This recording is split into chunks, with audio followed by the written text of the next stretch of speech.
Praise the lord. ప్రభు అయినటువంటి క్రీస్తు యేసు నామంలో మీ అందరికీ మరొకసారి వందనాలు తెలియజేస్తూ ఉన్నాను. ఈ దినం హనోకు జీవితం నుంచి హనోకు విశ్వాసం గురించి మనం బైబిల్ స్టడీ కలిగి ఉండబోతా ఉన్నాం. మరొకసారి అందరినీ కూడా ప్రభు అయినటువంటి క్రీస్తు నామములో మీకు గుడ్ ఈవినింగ్, ఇక్కడ నుంచి జాయిన్ అయినటువంటి వాళ్ళకి గుడ్ మార్నింగ్ తెలియపరుస్తూ, దేవుడు తన వాక్యంలో నుంచి అద్భుతమైనటువంటి సత్యాలను మనము గ్రహించగలుగులాగున దేవుని వాక్యంలో నుంచి మరి ఈ యొక్క సత్యాలను గ్రహించడానికి మన కన్నులను ప్రభు తెరిచి మన హృదయాలను తన వాక్యం అన్నాతో పోషించి మన ఆత్మలను ఎంతో సంతోషింపు చేయాలని నేను కోరుకుంటా ఉన్నాను. హనోకు విశ్వాసము, హనోకు జీవితాన్ని తీసుకోవటానికి కారణం ఏంటంటే, మరణ మృదంగం చాలా ఎక్కువవుతూ ఉన్నటువంటి దినాల్లో మరణాన్ని గురించినటువంటి భయము ప్రజల యొక్క హృదయాల్లో మరి మసులుతూ ఉన్నటువంటి టైంలో మరణాన్ని ఒక విధంగా చాలా మిస్టీరియస్ వేలో దేవుని యొక్క మరి ప్రత్యేకమైనటువంటి పిలుపును అందుకొని మరణం లేకుండా వెళ్ళినటువంటి హనోకు జీవితం గురించి స్టడీ చేయటం రిలవెంట్గా ఉంటుందని చెప్పేసి నేను భావిస్తూ వచ్చాను. ఆల్రెడీ మనం ఆలోచించి సిద్ధపడి రావటానికి కొన్ని క్వశ్చన్స్ ఫ్లైయర్లో పెడితే మంచిదని చెప్పేసి ఇవి ఇన్కార్పొరేట్ చేయటం జరిగింది. హనోకు విశ్వాసం ఏంటి, విశ్వాసానికి ఆధారం ఏంటి, హనోకు విశ్వాసం దేవునితో నడవటానికి ఏ విధంగా ప్రోత్సహించింది, హనోకు విశ్వాసానికి దేవుడు ఆయన్ని కొనుక్కోవటానికి ఉన్నటువంటి సంబంధం ఏంటి, మరణ భయంతో నిండుకున్న కరోనా కలుషిత ప్రపంచానికి హనోకు జీవితం ఇచ్చే సందేశం ఏంటి, ఇవి వీటితో పాటు ఇంకా అనేకమైనటువంటి ప్రశ్నలు మనం ఇది చూడబోతూ ఉన్నాం. మన అంశం, మన బైబిల్ స్టడీ అంశం హనోకు యొక్క విశ్వాసము. What is the faith of Enoch? హనోకు యొక్క విశ్వాసము ఏంటి? ఆ విషయాన్ని మనం చూడబోతా ఉన్నాం. దేవుని వాక్యంలో నుంచి ఒక్కసారి దేవుని వాక్యంలో నుంచి కొన్ని ప్యాసేజెస్ మనం చదువుదాము. వ్యూని ఇక్కడ జస్ట్ ఓకే రైట్.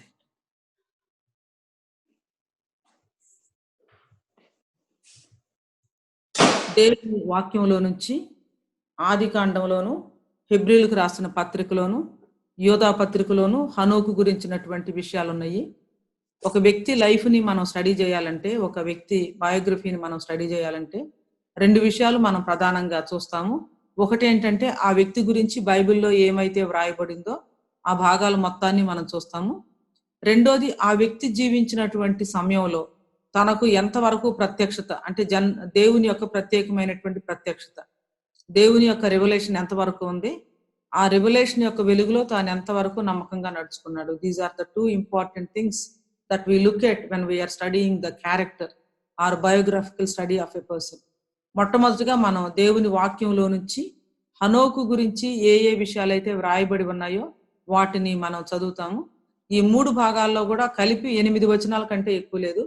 కాబట్టి 8 వచనాలను కూడా మనం ఒకసారి చదివి ఆ తర్వాత వాటి వెలుగులో హనోకు జీవితాన్ని గురించి, విశ్వాసాన్ని గురించి, దేవునితో నడిచిన విధానాన్ని గురించి ఈ విషయాలన్నీ కూడా మనం చర్చిద్దాము. ఆది కాండము 5వ అధ్యాయము మొట్టమొదటిగా 21 నుంచి 24 వచనాల వరకు చదువుదాం. కోమలా సిస్టర్ గారు చదువుతున్నానండి. ఆది కాండము 5వ అధ్యాయము 21 నుండి 24 వరకు అండి. హానోకు 65 ఏండ్లు బ్రతికి మెతుషెలను కనెను. హానోకు మెతుషెలను కనిన తర్వాత 300 ఏండ్లు దేవునితో నడుచుచు కుమారులను కుమార్తెలను కనెను. హానోకు దినములన్నీ 365 ఏండ్లు. హానోకు దేవునితో నడిచిన తర్వాత దేవుడు అతనిని తీసుకొని పోయెను గనుక అతడు లేకపోయెను. తర్వాత హెబ్రీలకు రాసిన పత్రిక 11వ అధ్యాయము 5-6 వచనాలు.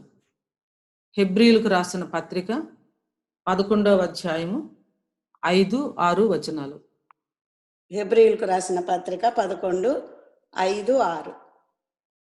విశ్వాసమును బట్టి హానోకు మరణము చూడకుండునట్లు కొనిపోబడెను. అతడు కొనిపోబడక మునుపు దేవునికి ఇష్టుడై ఉండెనని సాక్ష్యము పొందెను.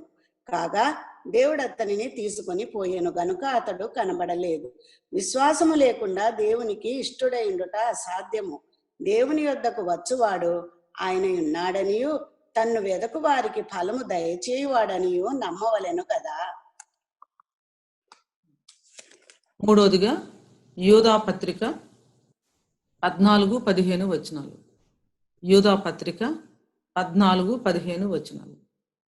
యూదా పత్రిక 14-15. ఆదాము మొదలుకొని 7వ వాడైన హానోకు కూడా వీరిని గూర్చి ప్రవచించి ఇట్లా నేను, ఇదిగో అందరికిని తీర్పు తీర్చుటకును వారిలో భక్తిహీనులందరూ భక్తిహీనముగా చేసిన వారి భక్తిహీన క్రియలన్నిటిని గూర్చి భక్తిహీనులైన పాపులు తనకు విరోధముగా చెప్పిన కఠినమైన మాటలన్నిటిని గూర్చి వారిని ఒప్పించుటకును ప్రభు తన వేవేల పరిశుద్ధుల పరివారముతో వచ్చెను. దేవుడి వాక్యమును దీవించునుగాక. చిన్న ప్రార్థన చేసుకుందాం. మా ప్రియ ప్రభువా, మీ ప్రశస్తమైన పాదాలకు వందనాలు. నీ వాక్యం దగ్గరకు చేరి వచ్చినటువంటి మాకు మీ వెలుగును, మీ ప్రత్యక్షతను, మీ జ్ఞానాన్ని మా ప్రభు మీ యొక్క వెలిగింపును అనుగ్రహించమని వేడుకుంటున్నాను. నీ వాక్యాన్ని గ్రహించగలిగినట్లుగా, నీ మాటలను వినగలిగినట్లుగా మా ప్రభు మమ్మల్ని దీవించి వినగలిగే చెవి, గ్రహించగలిగే మనసు, అర్థం చేసుకుని మా ప్రభు మరి దానికి విధేయత చూపించే హృదయాన్ని మీరే మాకు దయచేయమని అలనాడు ఎంఐ గ్రామానికి వెళ్తున్నటువంటి శిష్యులతో నడిచి వారితో మాట్లాడి మీ లేఖనాలను వివరించినప్పుడు వారిలో ఏ విధమైనటువంటి ప్రతిస్పందన వారి హృదయాల్లో మంట మండిందో ఆ విధమైనటువంటి ప్రతిస్పందన మా నుంచి కలగటానికి సహాయం చేయమని యేసుక్రీస్తు వారి నామంలో ప్రార్థించి స్తుతించి వేడుకొంచున్నాను తండ్రి, ఆమేన్. సో హనోకు విశ్వాసాన్ని గురించి మనం ఇది చూడబోతా ఉన్నాం. దేవుని వాక్యంలో ఆదికాండం 5వ అధ్యాయం మధ్యలో చిన్న భాగం, అంటే 4 వచనాలే ఉంటదన్నమాట. కానీ చాలా ప్రత్యేకంగా ఆ భాగాన్ని చదువుతూ ఉన్నప్పుడు మనకి హృదయానికి హత్తుకొని పోతుంది. 5వ అధ్యాయాన్ని చదువుతూ ఉన్నటువంటి వాళ్ళు అక్కడికి వచ్చేసరికల్లా ఒక ఎడారిలో ఒయాసిస్ లాగా అనిపిస్తుంది అనమాట. దేవునితో నడవటం గాని, మరణం లేకుండా కొనిపోబట్టం గాని, మరణించకుండా మహిమలోకానికి కొనిపోబడినటువంటి మొట్టమొదటి మానవుడిగా మరి హనోకును మనం చూస్తాము. ఎవరైనా ఫస్ట్ టైం కనుక బైబిల్ చదువుతూ ఉంటే అక్కడికి వచ్చిన తర్వాత ఆగిపోతారు. ఆగిపోయి ఇదేంటి చాలా డిఫరెంట్ గా ఉందని చెప్పేసి అనిపిస్తుంది అన్నమాట. ఎందుకంటే ప్రతి వచనంలో కూడా అతడు మృతి బంధను అని ఉంటది. ఇక్కడికి వచ్చేసరికల్లా మృతి, మరణము అనే మాట అక్కడ కనిపించదు. కనిపించటం లేకపోగా ఏముంటదంటే దాని స్థానంలో దేవుడు అతని కొనిపోయేను గనుక అతడు లేకపోయేను అను. హనోకు జీవితాన్ని గురించి వ్రాయబడినటువంటి 4 వచనాల్లో 3 సార్లు దేవుడు దేవుడు దేవుడు అని వస్తుంది. అంటే తన లైఫ్ దేవునితో ఎంతగా నిండి ఉంది, అంటే ఏ విధంగా తను దేవునితో కనెక్ట్ అయి ఉన్నాడు అన్నటువంటి విషయం లైఫ్ను గురించినటువంటి ఆ 4 వచనాల్లోనే 3 సార్లు మరి హనోకు జీవితాన్ని గురించి మెన్షన్ చేయబడి ఉందంటే మనకు అర్థమవుతా ఉంది.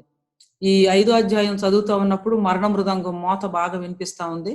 మరణ సామ్రాజ్యం ఏలతున్నట్లుగా అనిపిస్తుంది. ఒక విధంగా చెప్పాలంటే ఈ భాగంలోనికి గనక వెళ్తా ఉంటే సమాధుల తోటలోనికి వెళ్ళి నడుస్తున్నామా అన్నట్లు ఫీలింగ్ కలుగుతూ ఉంటది అనమాట. ఎందుకంటే ఈ all appears like a big burial ground. ఎందుకంటే ఆదాము దగ్గర నుంచి వరుసగా ఒకళ్ళ తర్వాత ఒకళ్ళ సమాధులు మనకు అక్కడ కనిపిస్తూ ఉన్నట్లుగా ఉంటది అన్నమాట. రిటర్న్ టెక్స్ట్ చదువుతూ ఉన్నప్పుడు తెలుగులో ఒక సామెత ఉంది కదండి, జాతస్య మరణం ధ్రువం అని, అంటే పుట్టడం చావటం కోసమే అన్నట్లుగా ఇక్కడ మనకి కనిపిస్తా ఉంది. ఆదికాండం 3వ అధ్యాయంలో నువ్వు మన్నే కాబట్టి తిరిగి మన్నైపోతావని దేవుడు చెప్పినటువంటి ఆ మాటలు ఏ రీతిగా ఒక్కొక్కరు పుట్టటము, జీవించటము, ఆ తర్వాత మరణించటం, మన్నే కాబట్టి తిరిగి మన్నైపోవటం అన్నటువంటి ఫ్యాక్ట్ చర్వణంగా కనిపిస్తా ఉంది. వీటన్నిటి మధ్య మానవుడు మరణాన్ని నిరాయుధం ఏ రీతిగా చేయలేకపోతా ఉన్నాడు. ఆ తర్వాత మరణానికి ఏ విధంగా దాసులైపోయారు. హెబ్రీయులకు రాసిన పత్రికలో ఉన్నట్లు జీవించిన వారందరి మీద మరణం అనేది, మరణ సామ్రాజ్యం ఏ రీతిగా వెళ్తా ఉంది ఆదాము దగ్గర నుంచి కూడా. ఆ తర్వాత జీవితం అంతా కూడా మరణ భయం చేత ప్రజలు ఏ విధంగా ఒక రకమైనటువంటి దాస్యంలో ఉన్నారు, ఈ విషయాలన్నీ కూడా మనకు అర్థమవుతా ఉంటాయి. హెబ్రీయులకు రాసిన పత్రికలో ఉన్నట్లు 9:27లో మనుషులు ఒక్కసారి మృతి పొందవలను, ఆ తరువాత తీర్పు జరుగును అని ఈ సార్వత్రిక మరణ సూత్రం, మనిషి మరణాన్ని జయించడం అసాధ్యం అన్నటువంటి విషయం చాలా స్పష్టంగా మనకి 5వ అధ్యాయంలో కనిపిస్తా ఉంది. అయితే హనోకు దగ్గరకు వచ్చేసరికల్లా మరణాన్ని గురించిన ప్రస్తావన లేదు. దేవుడు అతనిని తీసుకొని పోయేను గనుక అతడు లేకపోయాను. దేవుడు అతనిని తీసుకొని పోయిన గనక అతడు లేకపోయిను. దేవుడు ఆయన్ను తీసుకొని పోవటానికి ముందు, ఆయన భూలోకంలో లేకుండా ఉండటానికి ముందు ఆయన జీవితంలో ఏం జరిగింది, ఆయన ప్రవర్తనలో ఏం జరిగింది, ఆయన విశ్వాసంలో ఏం జరిగింది, అసలు ఆయన విశ్వాసం ఏంటి? అంటే మరణం చూడకుండా కొనిపోబడ్డాడు అంటే ఆయనకి ఏమైనా హింట్ ఉందా? అసలు మరణం చూడకుండా తాను వెళ్ళిపోతాడు, దేవుడు తీసుకెళ్తాడని? లేదా దానికోసం ఏమైనా ఆయన ప్రార్థన చేశాడా? We do not know. Text లో నుంచి మనకి ఏ విధమైనటువంటి క్లూ గాని సపోర్ట్ గాని ఉందా? తర్వాత అసలు ఎలాంటి విశ్వాసంతో తాను జీవించాడు? మరి దేవుడు ఆయన్ని మరణం చూడకుండా తీసుకొని వెళ్ళిపోవటంలో ఆదికాండం 5వ అధ్యాయంలోనే ఆ తర్వాత వచ్చే మరణ భయం చేత మరి ఏలబడుతున్నటువంటి మానవ జాతి అంతటికి ఒక అద్భుతమైనటువంటి వర్తమానాన్ని హనోకు జీవితం ఇస్తా ఉందన్నమాట. అవేంటి? ఈవేళ ఇవన్నీ కూడా మనం చూడబోతూ ఉన్నాం. అయితే ఒక్కసారి మనం హనోకు వంశావళి కూడా మనం చూద్దాము. ఎందుకంటే హనోకు కంటే ముందుగా జీవించినటువంటి మరి ఆదాము మొదలుకొని 7వ వాడు అని చెప్పేసి మనం యూదా పత్రికలో మరి రాసినప్పుడు చూసాము. ఆదాము మొదలుకొని 7వ వాడైనటువంటి హనోకు కూడా అని చెప్పేసి ఉందన్నమాట. ఆదాము మొదలుకొని 7వ వాడైనటువంటి హనోకు. కాబట్టి మొట్టమొదటిగా మనం హనోకు కుటుంబాన్ని గురించి మనం చూద్దాం. అంటే వంశావళి అన్నాను నేను.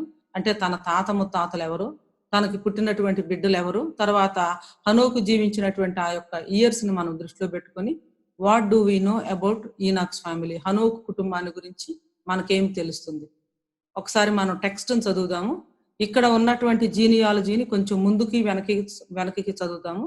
అంటే మనం చదివినటువంటి ఆ 4 వచనాలే కాకుండా జీనియాలజీలో ఇంకా కొన్ని వచనాలు మనం చూడొచ్చు. 18 నుంచి కూడా చూడొచ్చు. అంటే తాత ముత్తాతలు ఎవరో తెలుసుకోవటానికి. తర్వాత తనకు పుట్టినటువంటి బిడ్డలు ఎవరు వాళ్ళు కూడా మనం తెలుసుకోవాలంటే తర్వాత భాగాలు మనం చదవాలి. అంతేకాకుండా యోధా పత్రికలో ఒక వచనాన్ని మనం చదివాము, 2 వచనాలు మనం చదివాము. అదే రీతిగా హెబ్రీలకు రాసిన పత్రిక 11వ అధ్యాయంలో విశ్వాస వీరుల పట్టికలో మరి హనోకు గురించినటువంటి కొన్ని విషయాలు కూడా మనం చూసాము. అయితే ఇప్పుడు మొట్టమొదటిగా మనం చర్చించబోయే ప్రశ్న ఏమిటంటే, ఈ వచనాలన్నింటినీ మనం ఆధారంగా చేసుకొని బ్యాక్ డ్రాప్ లో పెట్టుకొని హనోకు కుటుంబాన్ని గురించి మనకేం తెలుస్తుంది, హనోకు కుటుంబాన్ని గురించి మనకి ఏం తెలుస్తుంది, ఒకసారి ఆ విషయాన్ని ఆలోచిద్దాం. దయచేసి మాట్లాడే వాళ్ళందరూ కూడా అన్మ్యూట్ చేసుకొని ఈ భాగాలను చదువుతూ మీరు ఈ బైబిల్ స్టడీకి కాంట్రిబ్యూట్ చేస్తే బాగుంటుంది. Doing inductive Bible study is always very exciting. దేవుని వాక్యంలో నుంచి ఒక అద్భుతమైనటువంటి సత్యాన్ని మన మట్టుకు మనం తెలుసుకున్నప్పుడు అది మనసును ఎంతో సంతోషింపజేయటం మాత్రమే కాకుండా గ్రహించినటువంటి ఆ సత్యాన్ని మనము జీవితానికి అన్వయించుకోవటం చాలా అంటే సులువు అవుతుంది అన్నమాట. అందుకోసమనే always I prefer inductive Bible study చేయటం అనేది చాలా బాగుంటుంది. అంతేకాకుండా ఈ ప్రాసెస్ లో we learn from each other. మనం ఒకరి నుంచి ఒకరు నేర్చుకుంటాము, దేవుడి నుంచి నేర్చుకుంటాము, లీడ్ చేస్తున్నటువంటి ఫెసిలిటేటర్ నుంచి నేర్చుకుంటాము. అంతేకాదు ఒకరి నుంచి ఒకరం కూడా మనం నేర్చుకుంటాము. టెక్స్ట్ గురించినటువంటి మన ఇంటర్ప్రిటేషన్ ని, మన అండర్స్టాండింగ్ ని డీపెన్ చేయటం మాత్రమే కాకుండా సరైనటువంటి వాక్యానుసారమైనటువంటి ఇంటర్ప్రిటేషన్ కి నడిపించడానికి కానీ, ఒక విషయాన్ని ఫోకస్డ్ గా ఆలోచించడానికి కానీ I believe Bible study is the best way. కాబట్టి అన్మ్యూట్ చేసుకొని హనోకు కుటుంబాన్ని గురించి మనకేమైతే తెలుస్తా ఉందో ఒకసారి చెప్తారు.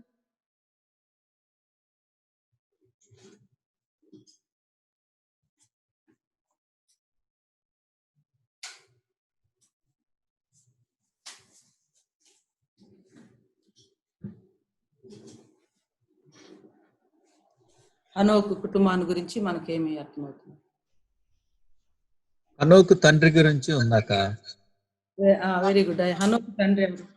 ఎరదు. Very good.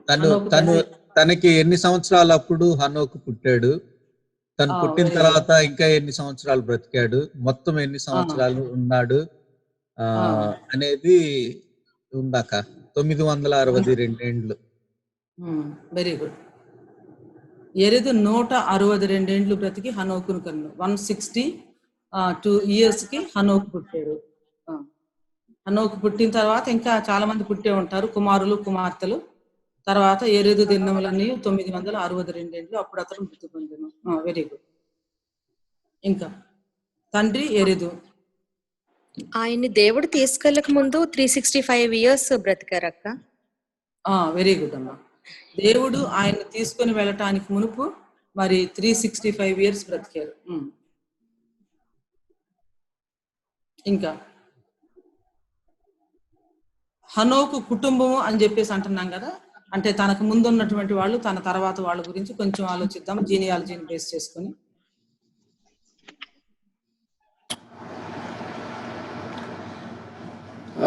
Sister, చెప్పండి brother. ante I have heard somebody talking about Enoch was a form of, some people say is a Christ or an archangel. I don't know, but I did not believe that. But what do you say about that? ఆర్కేంజిల్ అనేది అంటే మనం interpretation లోనికి తర్వాత వెళ్దాం brother. ముందు observation చేద్దామండి, ఎందుకంటే interpretation deep గా పోవాలి కాబట్టి మనకి అక్కడికి ఆ క్వశ్చన్ నేను మీకు అంటే ఆ క్వశ్చన్ కి అప్పటికి నేను రిజర్వ్ చేస్తున్నానండి. ప్రస్తుతం టెక్స్ట్ ని అప్రిషియేట్ టెక్స్ట్ ని మనం చదవటానికి, అంటే మన ముందు ఉన్నటువంటి భాగాన్ని మనం ఇంకా 4-5 సార్లు చదవటానికి, అబ్జర్వేషన్ చేయటానికి మనం ఈ ముందు ఈ క్వశ్చన్స్ రూపంలో మనం వెళ్దాం. ఫ్యామిలీ అంటే మనం యూజువల్ గా ఎవరుంటారండి ఫ్యామిలీలో? భార్య, భర్త, పిల్లలు, తల్లిదండ్రులు, ముత్తాతలు, తాతలు, ఒకవేళ గ్రాండ్ చిల్డ్రన్ ఉంటే వాళ్ళు. సో ఆ లైన్స్ లో మనం ఆలోచిస్తే హనోకు ఫ్యామిలీ ఎవరు? తండ్రి ఎరిదు, ఆల్రెడీ పని చెప్పారు. తండ్రి మెతుషెల. వెరీ గుడ్, కుమారుడు మెతుషెల. బైబిల్ మొత్తంలో మెతుషెల అందరికన్నా ఎక్కువ సంవత్సరాలు జీవించాడు.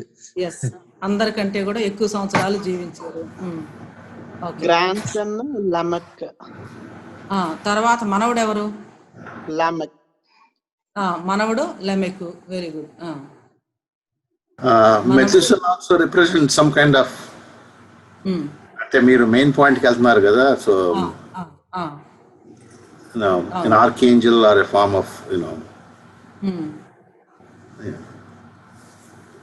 సో మెతుషెల కుమారుడు మెతుషెల. మెతుషెలకు ఒక స్పెషాలిటీ ఉంది, బైబిల్లో చాలా కాలం జీవించాడు ఆయన. మెతుషెల అంతకాలం ఎందుకు జీవించాడు, అంత లాంగ్ లైఫ్ తో దేవుడు ఎందుకు బ్లెస్ చేశాడు అనేది ఎప్పుడైనా ఆలోచించాడు? దాన్ని కూడా మనం ఈవేళ వాక్యంలో నుంచి ఆలోచించబోతా ఉన్నాం. We will try to bring some insights from the text. ఈవేళ దేవుని వాక్యంలో నుంచి చాలా సార్లు మనకి మెతుషెల లాంగ్ టైం, చాలా కాలం జీవించాడనే తెలుసు, కానీ అంతకాలం ఆయన జీవించడానికి కారణం ఏంటి, ఎందుకు దేవుడు ఆయన్ని అంతకాలం భూమి మీద ఉంచారు అనేది కూడా మనం చూడబోతా ఉన్నాం. కాబట్టి ఓకే, హనోకు తండ్రి ఎరెదు, తర్వాత కుమారుడు మెతుషెల, తర్వాత ఆదాము నుంచి ఎన్నో ఆయన 7 అంటే అంతకు ముందు 6 పీపుల్ ఎవరై ఉన్నారు? ఒకసారి దీన్ని చూసి చెప్పండి, ఒకసారి జీనియాలజీని చూసి చెప్పండి. ఆదాము, షేతు, ఎనోషు, అక్కడ 3 వస్తాయి కదా. ఆదాము, షేతు, ఎనోషు. ఆ తర్వాత కేయినాను, మహలేలు, ఎరెదు. జీనియాలజీని కనుక మనం చూస్తే ఆదికాండం 5వ అధ్యాయంలో 6 ముందు కనిపిస్తూ ఉంటారు. ఒక సెట్ ఏమో 3, ఆదాము యొక్క కుమారుడు షేతు, ఆదాము యొక్క గ్రాండ్ సన్ ఎనోషు. ఆ తర్వాత వచ్చేసరికల్లా కేయినాను, ఆ తర్వాత మహలేలు, ఆ తర్వాత ఎరెదు కదా. ఆ తర్వాత వచ్చింది ఎవరండి? నెక్స్ట్ హనోకు కుమారుడు మెతుషెల కుమారుడు ఎవరండి? మెతుషెల కుమారుడు ఎవరు? Lamech. Very good, Lamech. Okay, thank you. Methuselah కుమారుడు లెమెక్. Very good. సో తర్వాత లెమెకుకు ఎవరు పుట్టారు? లెమెకుకు ఎవరు పుట్టారు? నోవహు. వెరీ గుడ్, నోవహు. కాబట్టి ఆదాము మొదలుకొని నోవహు 10వ తరం, హనోకేమో 7వ తరం, ఆదాము మొదలుకొని నోవహు 10వ తరం. అంటే ఈ వంశావళుల్లో ఏముంది ఈ పేర్లలో అని చెప్పేసి మనం అనుకుంటాం యూజువల్ గా చదివేటప్పుడు, కానీ వంశావళుల్లోనే చాలా అద్భుతమైనటువంటి విషయాలు దాగి ఉంటాయి. చాలా సార్లు మనం వంశావళుల్లో బైపాస్ చేసి అంటే ఏముందిలే అని పెద్దగా పట్టించుకునేటువంటి విషయాలు వంశావళుల్లో చాలా ఉంటాయి అన్నమాట. నాకు బిబిలికల్ టెక్స్ట్ లో ఎక్కడన్నా అంటే స్ట్రగుల్ అవుతా ఉంటే ఇమ్మీడియట్ గా ఎక్కడికి వెళ్తానంటే వంశావళుల దగ్గరికి వెళ్తాను. వంశావళుల్లో నాకు ఏదైనా క్లూ దొరుకుతుందా అని చెప్పేసి. చూడండి, మనం డాక్టర్ గారి దగ్గరికి వెళ్ళామనుకోండి, మన హెల్త్ చెకప్ చేస్తున్నారు అనుకోండి, బీపీ లేదా షుగరు తర్వాత ఇవన్నీ అడుగుతా ఉన్నప్పుడు మీకు అంటే ఫ్యామిలీ రికార్డులో బీపీ ఏమన్నా ఉందా, హార్ట్ ప్రాబ్లం ఏమన్నా ఉందా, లేకపోతే షుగర్ ఏమన్నా ఉందా, ఇవన్నీ కూడా అడుగుతారు. ఎందుకు? They communicate something. అదే ఫిజికల్ రెలంలోనే మనం ఇవి కమ్యూనికేట్ అంటే కొన్ని చేస్తా ఉన్నప్పుడు మరి దేవుని వాక్యంలో సీక్రెట్ టెక్స్ట్ లో దేవుడు జీనియాలజీస్ ఉంచారు అంటే, వాళ్ళ పేర్లతో సహా పదిలపరిచి ఉంచారు అంటే డెఫినెట్ గా there is something that we glean from genealogies అనుకుంటున్నాను.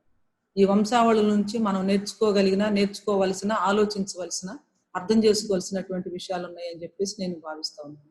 సో ఇప్పుడు నోవహు టైంలో ఏం జరిగిందో మన అందరికీ తెలుసు కదండి. నోవహు టైంలో ఏం జరిగింది? ఫ్లడ్ వచ్చింది అక్క. ఫ్లడ్ వచ్చింది. ఫ్లడ్ ఒక నూతనమైనటువంటి ప్రారంభం వచ్చింది. తర్వాత ఆదాము దగ్గర ఒక ప్రారంభం, లేదా సేతు ఎనోష్ పుట్టిన తర్వాత మధ్యలో హనోకు దగ్గర కూడా ఒక ప్రారంభం మనం చూస్తాము. సో మనము చూసినటువంటి నోవహు 10వ తరం, దానికంటే ముగ్గురు అంటే ఆదాము, షేతు, ఎనోషు. ఆ తర్వాత కేయినాను, మహలేలు, ఎరెదు. ఆ తర్వాత వచ్చేసరికల్లా హనోకు, ఆ తర్వాత మెతూషెల, లెమెకు. ఆ తర్వాత మనం నోవహును చూస్తాం అన్నమాట. ఏది ఏమైనా మనం హనోకు యొక్క తండ్రి ఎవరు, తాత ఎవరు, కుమారుడెవరు, ఆ తర్వాత మనవుడెవరు, ఇవన్నీ కూడా మనం చూసాము. వాళ్ళు జీవించినటువంటి దినాలు ఏమిటి అవి కూడా ఉన్నాయి. వారు కుమారులను, కుమార్తెలను ఏ రీతిగా కన్నారు, ఈ విషయాలు కూడా మనం చూసాము. ఇది ఒక్కసారి మనం చూద్దాము. అబ్రహాము అంటే ఆదాము నుంచి అబ్రహాం వరకు పితరులు జీవించినటువంటి కాలాన్ని కనుక చూస్తే మనకి కొన్ని విషయాలు అర్థమవుతాయి. చాలా సార్లు మనము ఫ్యామిలీ అంటే ఏం ఆలోచిస్తామంటే, మనము, మన తండ్రి, మన పిల్లలు, మన గ్రాండ్ చిల్డ్రన్, మన పేరెంట్స్, మనము, మన పేరెంట్స్, మన చిల్డ్రన్, మన గ్రాండ్ చిల్డ్రన్, అంటే 4 జనరేషన్స్ ఒక ఇంట్లో ఉంటేనే అదే చాలా అంటే పెద్ద బ్లెస్సింగ్ గా మనం పరిగణిస్తాం. ఎందుకంటే ఆ విధంగా ఉండటం అనేది కొన్నిసార్లు కష్టం కాబట్టి. అయితే ఇక్కడ చూడండి, హనోకు పుట్టినప్పుడు ఆయన దేవునితో నడుస్తూ ఉన్నప్పుడు ఎవరున్నారు? వాళ్ళ తండ్రి ఎరిది ఉన్నాడు, తాత మహలేలు ఉన్నాడు, ముత్తాత కేయినాన్ ఉన్నాడు, ఆ తర్వాత ఇంకా ముత్తాత ఎనోష్ ఉన్నాడు, ఇంకా ముత్తాత సేతు ఉన్నాడు, ఆఖరికి ఆదాము కూడా బ్రతికే ఉన్నాడు. ఇది ఫస్ట్ మనం అర్థం చేసుకోవాలి. ఆది కాండంలో ఉన్నటువంటి జీనియాలజీస్ చదివేటప్పుడు మనం అర్థం చేసుకోవాల్సిన విషయం ఏంటంటే, ఈ వ్యక్తి జీవించినప్పుడు ఆల్రెడీ అంతకంటే ముందు ఎవరున్నారు, ఎంతమంది ఉన్నారు. ఆ తర్వాత తన కుమారుడైనటువంటి మెతూషెలాని ఆయన చూశాడు. ఈనాకు అంటే ఈనాకు ఇక్కడ దేవుని యొక్క సన్నిధికి ఆయన కొనుక్కోబడతాడు కదా. ఆ తర్వాత మనవడు లెమెకును కూడా చూశాడు. ఇంకా అప్పటికి ముని మానవుడు నోవహు పుట్టలేదు. అయితే తన ముత్తాతల ఆదాము దగ్గర నుంచి ఉన్నటువంటి పేట్రియార్క్స్ మొత్తాన్ని కూడా చూశాడు. ఎందుకంటే వాళ్ళందరి జీవితాలు 100 సంవత్సరాలు కదండి, 930, 912 ఇట్లా. కాబట్టి వీళ్ళందరినీ చూశారు. ఆ తర్వాత తన కొడుకు, ఆ తర్వాత తన మనవడిని కూడా చూశాడు అన్నమాట. ఓకే, సో అది మనము హనోకు యొక్క ఫ్యామిలీ, హనోకు యొక్క వంశావళి అని చెప్పేసి అనుకున్నాం అన్నమాట. తండ్రి ఎరెదు, భార్య డెఫినెట్ గా ఉండి తీరాలి కదా, కుమారులను, కుమార్తెలను కనిను అని ఉంది. తర్వాత హనోకు కుమారుడు మెతూషెల, ఇంకా మిగిలినటువంటి కుమారులు, కుమార్తెలు చాలా మంది ఉన్నారు. ఆ తర్వాత మెతూషెల కుమారుడు లెమెకు, ఆ తర్వాత మెతూషెల పుట్టినటువంటి లెమెకు తర్వాత నోవహు, వీళ్ళంతా రావటం మనం చూస్తాం. Okay, this is about the family of హనోకు. అయితే 65 సంవత్సరాల వయసు అప్పుడు హనోకు జీవితంలో ఏం జరిగింది, అది తన జీవితం మీద ఏ విధమైనటువంటి మార్పును తీసుకొచ్చింది, ఆ విషయాన్ని మనం చూడబోతున్నాం. అయితే అంతకంటే ముందు అసలు హనోకు పేరుకి అర్థాన్ని ఒకసారి మనం చూద్దాం. హనోకు పేరుకి అర్థము, హనోకు తండ్రి ఎరిదు ఏమని పెట్టాడు అంటే పేరు, కుమారుడికి హనోకు అని పెట్టాడు. హనోకు అనే పేరుకు అర్థం ఉంది బైబిల్లో. మరి ముఖ్యంగా జీనియాలజీస్ లో మనం చూసినప్పుడు షేతు ఆ తర్వాత ప్రతిగా కుమారుడిని ఇచ్చాడని, ఎనోష్ పుట్టినప్పుడు ప్రార్థన ఆరంభమైందని ఇట్లా మనం చూస్తాం. సో ఎక్కడైతే టెక్స్ట్ లో ఇన్ఫర్మేషన్ లేదో దాన్ని నేను మీకు సప్లిమెంటరీగా ఇస్తా ఉన్నాను. బట్ మనమే మాత్రమే తెలుసుకోవాల్సినటువంటి విషయాలకు మాత్రం ప్రశ్నలు మీకే నేను ఇస్తా ఉన్నాను. సో హనోకు అంటే అర్థము ఖనాక్, ఖనాక్ అంటే to initiate or discipline or dedicate or train up అని ఉంటుంది అనమాట అర్థం హిబ్రూలో. అంటే ప్రతిష్ట అని వస్తుంది అర్థము, లేదా ఇన్స్ట్రక్షన్, ట్రైనింగ్ ఆర్ టీచింగ్ అని కూడా వస్తుంది అనమాట. సో జీనియాలజీస్ లో షేతు అంటే ప్రతిగా అని, ఎనోషు అంటే ప్రార్థన అని ఎలా మనకి ప్రస్ఫుటమవుతుందో, హనోకు అనగానే మనకు గుర్తొచ్చే విషయం ఏంటంటే ప్రతిష్ట. బహుశా హనోకు యొక్క తండ్రి ఎరెదు ఈ బిడ్డను యెహోవాకు ప్రతిష్ఠిస్తాను అని అనుకొని హనోకు ఆ పేరు పెట్టాడేమో మనకు తెలియదు. ఎందుకంటే హీబ్రూస్ ఇదిలో నేమ్ కి చాలా అర్థం ఉంది, పేరులో చాలా ఉంది అర్థం, పేరు వెనక చాలా భావము అర్థం కూడా ఉంది. 1 సమూయేలు గ్రంథంలో హన్నా అంటది, ఈ బిడ్డ యెహోవాకు ప్రతిష్ఠిస్తున్నాను, వాడు తాను బ్రతుకు దినములన్నీ యెహోవాకు ప్రతిష్ఠితుడగును అని చెప్పేసేసి సమూయేలు పేరు పెట్టడం మనం చూస్తున్నాం. అలాగే హనోకుకి వాళ్ళ తండ్రి ఎరిదు ప్రతిష్ఠ అనే పేరు పెట్టాడు, ప్రతిష్ఠించట లేదా ట్రైనింగ్ ఆఫ్ ఆర్ ఇన్స్ట్రక్షన్ అన్నటువంటి పేరు పెట్టాడు. అయితే హనోకు జీవితంలో 65 సంవత్సరాలప్పుడు ఏం జరిగింది ఒకసారి మనం చూద్దాము. 65 సంవత్సరాలప్పుడు ఏం జరిగింది? హనోకు జీవితంలో ఒక టర్నింగ్ పాయింట్ వచ్చింది. ఎప్పుడు వచ్చింది, ఎందుకు వచ్చి ఉంటది, ఎలా వచ్చి ఉంటది, అది మనం ప్రధానంగా ఆలోచించాలి. మనం టెక్స్ట్ లోనే మనం 21వ వచనాన్ని మనం చదివినప్పుడు మనకు అక్కడ క్లూ దొరుకుతుంది. ఆదికాండం 5వ అధ్యాయం 21. కొడుకు పుట్టాడు. Very good, wonderful. తండ్రి సమాధానం చెప్పడం బాగుంది, వెరీ గుడ్. కొడుకు పుట్టాడు. కొడుకు పుట్టిన తర్వాత ఏమైంది?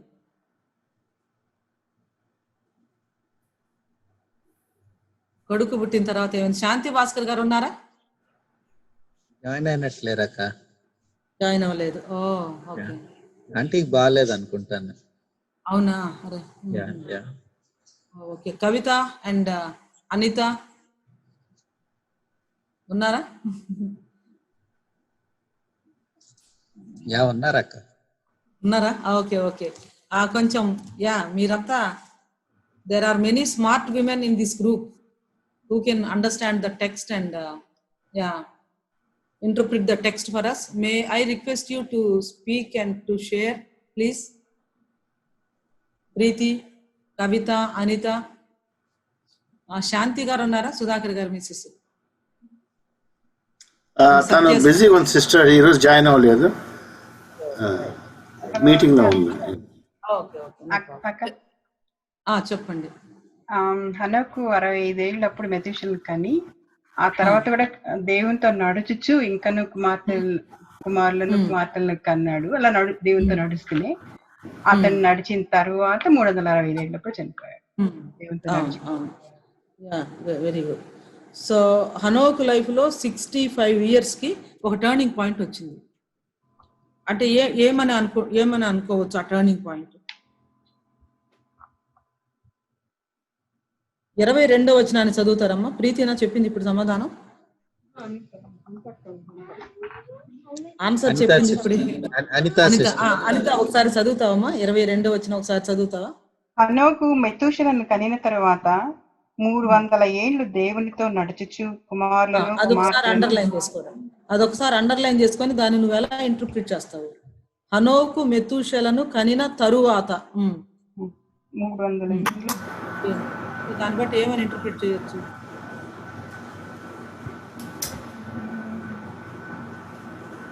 ఎవరైనా సమాధానం చెప్పొచ్చండి? అంటే దేవునిలో ఎక్కువగా ఎదిగాడు అక్క పిల్లలు పుట్టిన తర్వాత. ఈ మెతూషెల పుట్టిన తర్వాత దేవునిలో ఎక్కువ ఎదిగాడు. ఇంకా తర్వాత అంటే he walked by faith with the Lord. విశ్వాసంతో నడిచాడు. ఇంకా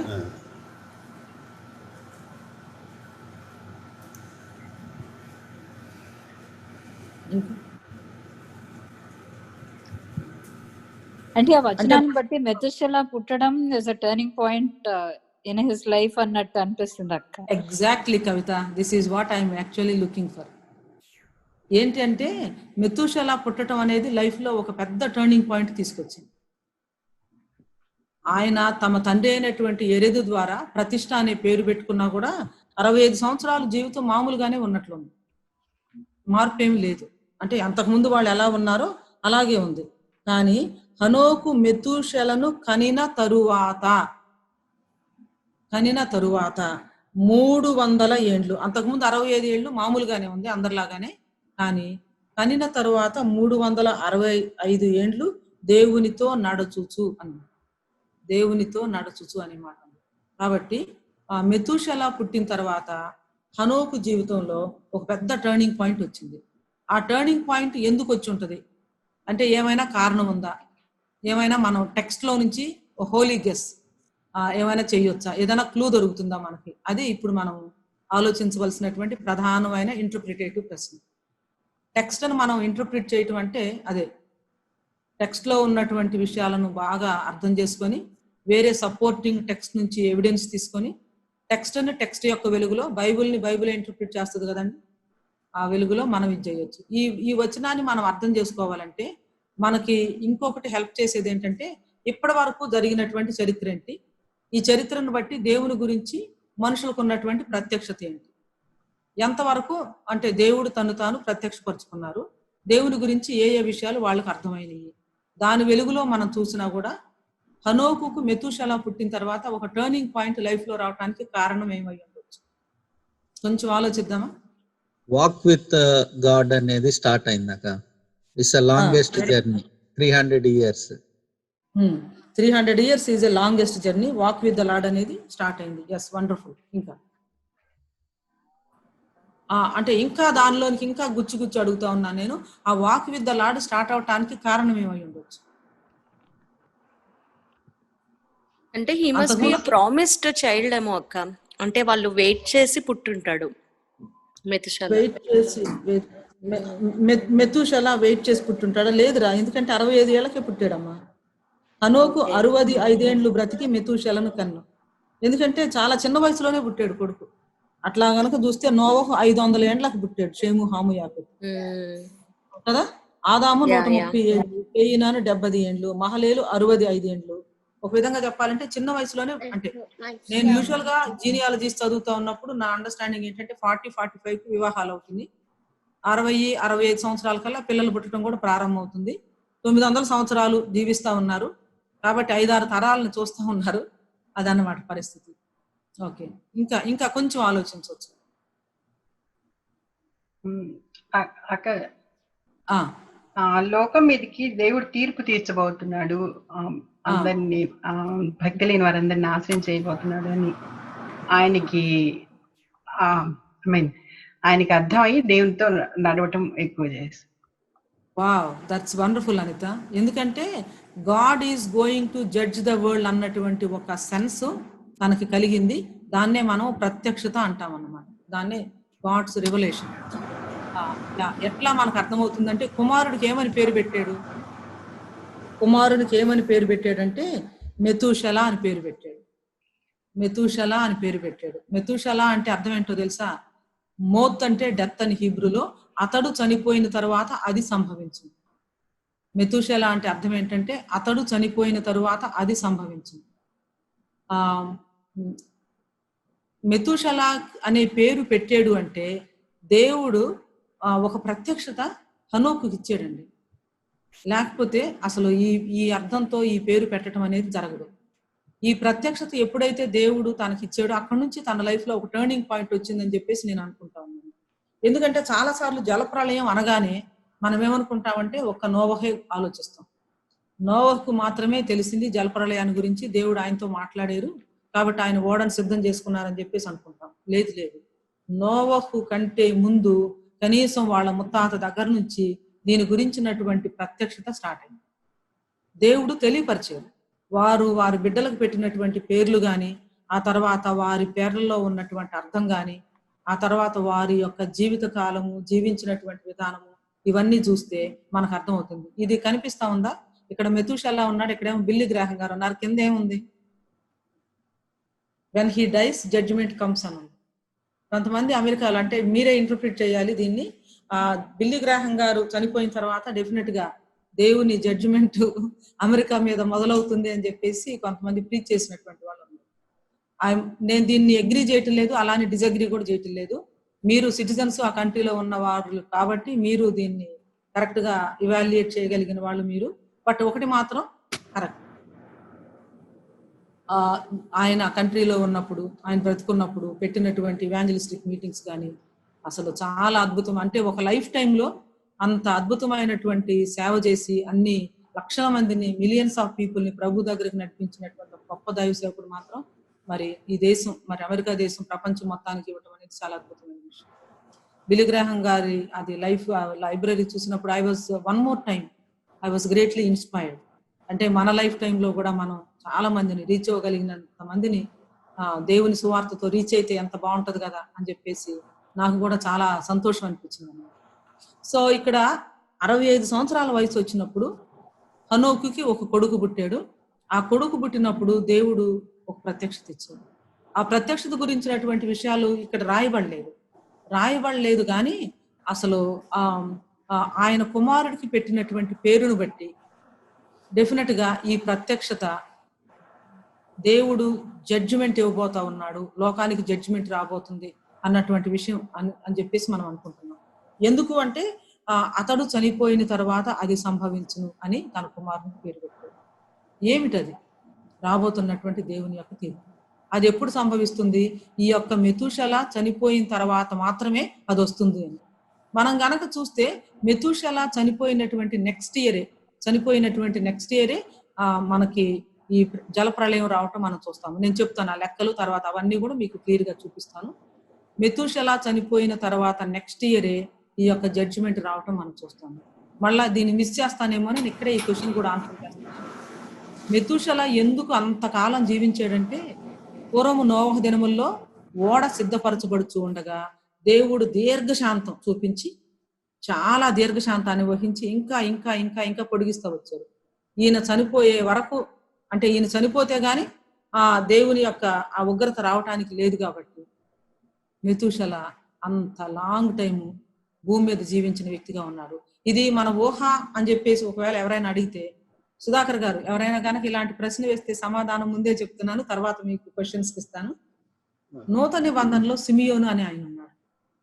పరిశుద్ధుని చూడక మునుపు, మెస్సియాను చూడక మునుపు అతడు చనిపోడు అని పరిశుద్ధాత్మ వల్ల అతనికి తెలియపరచబడింది. అందుకోసమనే అతను చాలా వృద్ధుడైనప్పటికీ చూస్తా ఎదురు చూస్తా కనిపెడతా ఉన్నాడు. ఎప్పుడైతే కళ్ళారా యేసుక్రీస్తు ప్రభుని చూశాడో, నాథ ఇక నన్ను వెళ్ళనివ్వు, సమాధానం నీ మాట చొప్పున నీ దాసునికి సెలవివ్వు, ఇక నేను వెళ్ళిపోతాను, కళ్ళారా నీవు సిద్ధపరిచినటువంటి రక్షణను నేను చూసానని చెప్పేసి అంటాడు. కాబట్టి డెఫినెట్ గా ఒక విధమైనటువంటి ప్రత్యక్షత అది హనోకుకు కలిగింది అనేది మనకు అర్థమవుతుంది. హనోకుకు ఈ ప్రత్యక్షతే కాదు, ఇంకా చాలా ప్రత్యక్షతలు కూడా కలిగినాయి. నేను అంటాను అసలు ఆయన ప్రవక్త అంటాను. ఎందుకు ప్రవక్త అంటానంటే, చూడండి ఆయన ప్రవచించాడు. యూదా పత్రికలో మనం చదివాం కదండి, ఆ భాగాన్ని ఒకసారి మనం చూద్దాం. యూదా పత్రికలో మనం ఆయన ప్రవక్త అని ఉంది. ఏమనుంది అంటే, యూదా పత్రిక 14-15 వచనాలు. ఎవరైనా ఇంకొకరు చదువుతారా? యూదా పత్రిక 14-15 వచనాలు. ఏమైనా డిస్టర్బెన్స్ వస్తుందా? నా దాని నుంచి రావటం లేదు కదా. యూదా పత్రిక 14-15 వచనాలు దయచేసి ఎవరైనా ఒకరు చదువుతారండి. నిరంతరము భద్రం చేయబడి ఉన్నది. ఆదాము మొదలుకొని 7వ వాడైన హానోకు కూడా వీరిని గూర్చి ప్రవచించి ఇట్లనెను, ఇదిగో అందరికిని తీర్పు తీర్చుటకును వారిలో భక్తిహీనులందరూ భక్తిహీనముగా చేసిన వారి భక్తిహీన క్రియలన్నిటిని గూర్చియు, భక్తిహీనులైన పాపులు తనకు విరోధముగా చెప్పిన కఠినమైన మాటలన్నిటిని గూర్చియు వారిని ఒప్పించుటకును ప్రభువు తన వేవేల పరిశుద్ధుల పరివారంతో వచ్చెను. వారు చాలండి, చాలు, థ్యాంక్ యూ. పాత నిబంధనలో జీవించినటువంటి ఒక వ్యక్తి గురించి నూతన నిబంధనలో పరిశుద్ధాత్మ దేవుడు మరలా వ్రాయించారు అంటే దాని అర్థం ఏంటంటే, పరిశుద్ధాత్మ దేవుని యొక్క ఇంటర్ప్రిటేషన్ అన్నమాట. అంటే ఆ వ్యక్తి జీవితాన్ని గురించి పరిశుద్ధాత్మ దేవుడు ఇచ్చినటువంటి వివరణ లేదా సాక్ష్యము అని చెప్పేసి అనుకోవచ్చు అన్నమాట. కాబట్టి ఈ వచనాన్ని బట్టి మనకేం అర్థమవుతుందంటే, ఆదాము మొదలుకొని 7వ వాడైనటువంటి హనోకు ఒక ప్రవక్త అని, ప్రవచించాడని, చాలా విషయాలు ప్రవచించాడని మనకు అర్థమవుతుంది. ఆయన ఏ విషయాల గురించి ప్రవచించాడు, ఆ తర్వాత అసలు ఆయన జీవించినటువంటి టైంలో లోకం ఎలా ఉంది, ఈ విషయాన్ని కొంచెం ఆలోచిద్దాం. మొట్టమొదటిగా మనం హనోకు కుటుంబాన్ని గురించి చూసాము. హనోకు తాత ముత్తాతలు ఆదాము వరకు ఉన్నారు. హనోకు జీవించినప్పుడు ఆదాము కూడా ఉన్నాడు. Okay, right. సరే, హనోకుకి కుమారుడు, ఆ తర్వాత మనవడు, మనవ సంతానం, కుమారులు కుమార్తెలు వీళ్ళంతా ఉన్నారు. ఆ పర్టికులర్ టైం కల్లా లోకం ఎలా ఉంది ఒకసారి మనం ఈ భాగాన్ని ఆధారం చేసుకొని చెప్తాం. లోకం ఎలా ఉందండి? ఇక్కడ నేను రెడ్ గా హైలైట్ చేశాను కదా. Ungodly deeds. Very good. Ungodly world was full of ungodly people.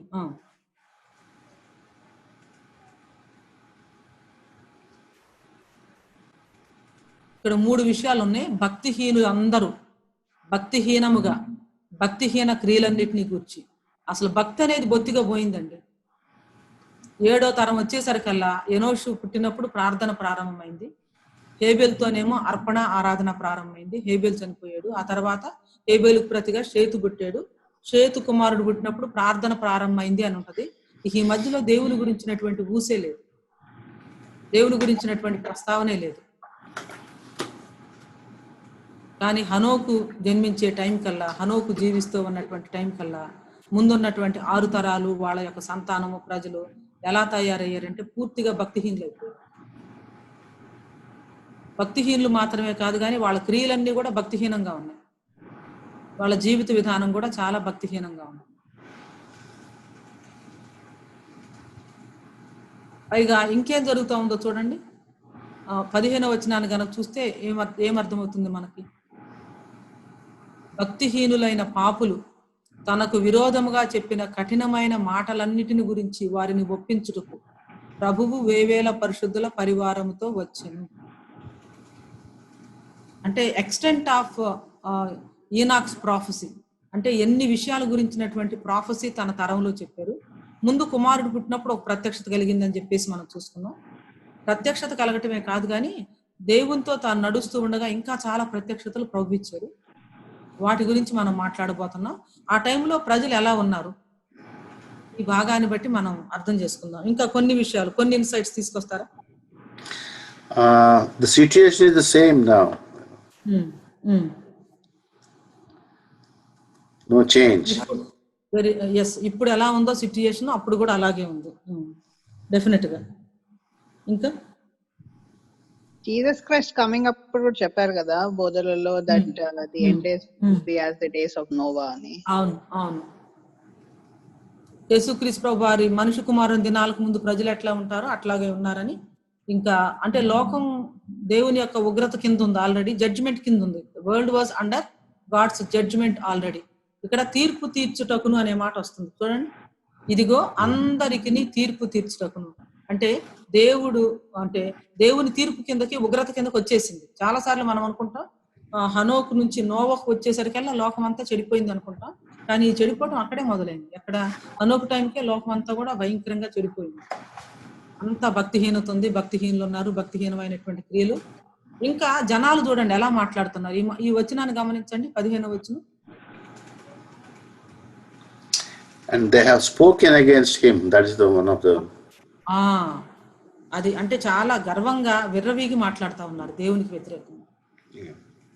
దేవుని మాటలు చెప్తూ ఉన్నటువంటి ఒకవేళ హనోకు ఏమైనా చెప్తూ ఉంటే వాటికి కూడా వ్యతిరేకంగా మాట్లాడుతూ ఉన్నారు. We do not know the extent of ఇది భక్తిహీనత, భక్తిహీన క్రియలు అంటే ఎంతగా వాళ్ళు ఇదైపోయారు అనేది మనం బేరీజ్ వేయలేకపోవచ్చు. కానీ but definitely world was not good. ఇక్కడ భక్తిహీనత భక్తిహీనత భక్తిహీనత అని 3 సార్లు ఉంటే 4 సార్లు ఉంది. భక్తిహీనులందరూ భక్తిహీనముగా, భక్తిహీన క్రియలు, భక్తిహీనులైన పాపులు అని ఉంటే హనోకు గురించినటువంటి 4 వచనాల్లో దేవుడు అనే మాట ఎన్నిసార్లు వచ్చిందో చూడండి. హనోకు గురించి ఉన్నటువంటి 4 వచనాలు 21, 22, 23, 24 ఆ వచనాల్లో దేవుని గురించి ఎన్నిసార్లు ఉంది?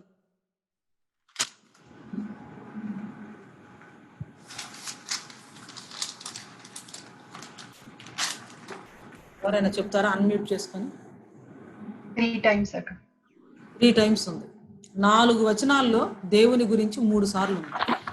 అంటే భక్తిహీనమైన ప్రపంచంలో, భక్తిహీనులైన ప్రజల మధ్య భక్తిహీన క్రియలన్నీ చేస్తా ఉన్నప్పుడు పాపులు, తర్వాత అపహాసకులు, భక్తిహీనులు, ఒక విధంగా దుర్మార్గం, దుష్టత్వం జరిగించే వాళ్ళ మధ్యలో హనోకు గురించి 4 వచనాలు రాయబడితే ఆ 4 వచనాల్లో 3 సార్లు దేవుని గురించి ఉంది. అంటే can understand what kind of life he was living.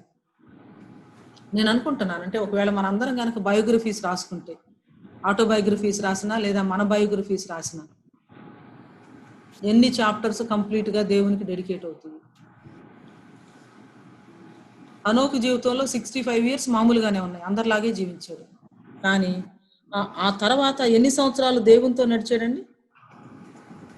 300 ఏండ్లు దేవునితో నడుచుచు కుమారులను కుమార్తెలను కనెను అనండి.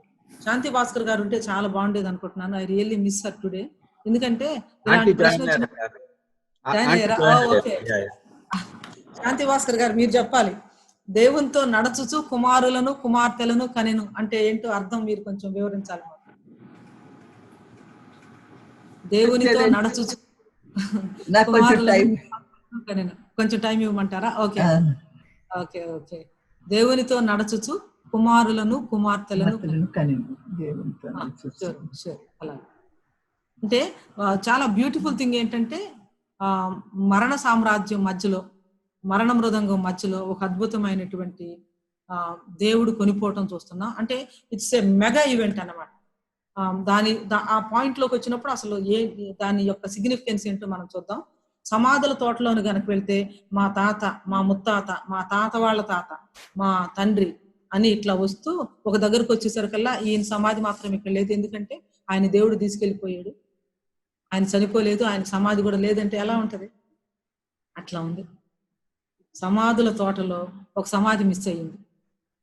ఈ యొక్క జన్మ మరణ చక్రాన్ని మరి ఛేదించుకొని జన్మించాడు, కానీ మరణించకుండా ప్రభు సన్నిధికి వెళ్ళినటువంటి హనోకుని మనం చూస్తా ఉన్నాము. సమాధుల తోటలో ఒక సమాధి లేదు. ఒక విధంగా చెప్పాలంటే ఈ యొక్క జీనియాలజీలో మృతినందును జన్మించను, జీవించను, మరణించను అన్నటువంటి ఈ యొక్క చక్రాన్ని బ్రేక్ చేసి మరణించకుండా దేవుని సన్నిధికి కొనిపోబడెను అన్నటువంటి విషయాన్ని మనం హనోకు విషయంలో చూస్తున్నాం. మరణాన్ని గురించిన ప్రస్తావన లేదు. అయితే హనోకు కుటుంబాన్ని గురించి మనం చూసాము. ఆ తర్వాత తాత ముత్తాతలు, ఆ తర్వాత ఆదాము వరకు ఉన్నారు మరి హనోకు ఉన్నప్పుడు అని చెప్పేసి మనం చూసాము. తన కుమారుడు, ఆ తర్వాత మనవడిని కూడా చూసాము. తర్వాత హనోకు అందరిలాగానే 65 ఏండ్లు మామూలుగానే ఉన్నాడు. కానీ 65 ఏండ్ల తర్వాత ఒక పెద్ద టర్నింగ్ పాయింట్ తన లైఫ్ లో వచ్చింది. ఎలాంటి టర్నింగ్ పాయింట్ వచ్చిందంటే అది తన జీవితాన్ని మార్చేసింది. దానికి మనం ఏమని సమాధానం ఇచ్చుకున్నామంటే మెతూషల అని కుమారునికి పేరు పెట్టాడు కాబట్టి అతడు చనిపోయిన తర్వాత అది సంభవించును అని చెప్పేసి ఉంది. కాబట్టి డెఫినెట్ గా మెతూషల పుట్టినప్పుడు దేవుడు ఆయనకు ఒక ప్రత్యక్షత ఇచ్చారు అనేది మనం చూసుకున్నాం. ఆ ప్రత్యక్షత ఏమిటంటే లోకం మీదకి తీర్పు రాబోతా ఉంది. ఆ తర్వాత నుంచి ఆయన ఒక విధంగా చెప్పాలంటే ప్రవక్త అయ్యాడు. అంటే ఆ తర్వాత చాలా విషయాల గురించి కూడా ప్రవచించాడు. సో పేర్లలో ఏముంది అని చెప్పేసి మనం అనుకుంటాం, కానీ ఒకసారి పేర్లను చూడండి. మనకి దేవుడు ఆదామును సృష్టించారు. ఆ తర్వాత ఆదాము షేతుకి ప్రతిగా అని చెప్పేసేసి ఒక మాట మనం ఇవ్వటం చూస్తాము. షేతు అంటే అర్థం ఏంటంటే ప్రతిగా అని. ఎనోషు, షేతుకి ఎనోషు పుడతాడు. ఎనోషు వేరు, హనోకు వేరు, ఈనాకు వేరు. చూడండి, ఎనోషు అంటే మోర్టల్ మ్యాన్ అని చెప్పేసి అర్థము. కేయినాను అంటే సారో, దుఃఖం జన్మించిందని పెట్టాడు తండ్రి. మరి ఎందుకు పెట్టాడు ఆ పేరు? మహలేలు, ఆయన దుఃఖంలో జన్మించినా కూడా తన కుమారునికి గ్లోరీ ఆఫ్ గాడ్ అని పేరు పెట్టాడు. ఆ తర్వాత ఎరేద్ అంటే అర్థము దిగి వస్తాడు, షల్ కమ్ డౌన్ అని ఉంటది అనమాట. ఈనాక్ అంటే ఇన్స్ట్రక్షన్ అని చెప్పేసి. మెతూషెల అంటే హిస్ డెత్ షల్ బ్రింగ్, అతడు మరణించిన తర్వాత అది సంభవించును. లెమికు అంటే దోస్ ఇన్ డిస్పైర్, దుఃఖంలో బాధలో ఉన్నటువంటి వారని. నోవహు కంఫర్ట్ అండ్ రెస్ట్. ఎందుకంటే నోవహు యొక్క తండ్రి లెమెకు తన కుమారునికి పేరు పెడుతూ భూమి విషయంలో మనకి నెమ్మది కలుగు చేస్తాడు అని చెప్పేసి పేరు పెడతాడు. అంటే లెమెకు కూడా చాలా బాగా అర్థమైంది. అంటే తన కుమారుడైనటువంటి నోవహు టైంలోనే జలప్రళయం భూమి మీదకి వస్తుందని. చూడండి, లెమెకు తన కుమారునికి పేరు పెట్టినప్పుడు భూమిని యెహోవా శపించినందున కలిగిన మన చేతుల కష్టం విషయంలో, మన పని విషయంలో ఇతడు మనకు నెమ్మది కలుగజేయును అనుకుని నోవహు అని పేరు. సో హనోకప్పుడే జలప్రళయాన్ని గురించినటువంటి ఫస్ట్ వార్నింగ్, ఫస్ట్ ప్రత్యక్షత వచ్చింది. ఆ తర్వాత వాళ్ళ ఫ్యామిలీ ఇదిలో అది కంటిన్యూ అవుతా వచ్చింది. ఇంకా నోవహు వచ్చే టైం కల్లా ఇక తప్పనిసరిగా నోవహు లైఫ్ టైంలోనే ఇది జరుగుతుంది అన్నటువంటి విషయం కూడా మరి నోవహు దేవుడు చెప్పాడు కాబట్టి మనకి తెలుస్తుంది అన్నమాట. ఓకే, సో మనం ఆదికాండం 5వ అధ్యాయంలో 3 నూతనమైనటువంటి ప్రారంభాలను మనం చూస్తాం. ఒకటేంటంటే ఆదికాండంలో అది హేబెలు చనిపోయిన తర్వాత షేతు పుట్టినప్పుడు ఒక నూతనమైన ప్రారంభం. షేతుకి మరి ఎనోషు పుడతాడు, ప్రార్థన చేయటం ప్రారంభమైంది. హనోకు దేవునితో నడవటం అదొక నూతనమైన ప్రారంభం. ఆ తర్వాత నోవహు తర్వాత మరొక నూతనమైన ప్రారంభం. సో హనోకు జీవితంలో చూసాము, హనోకు కుటుంబాన్ని చూసాము, హనోకు కుమారుడిని చూసాము.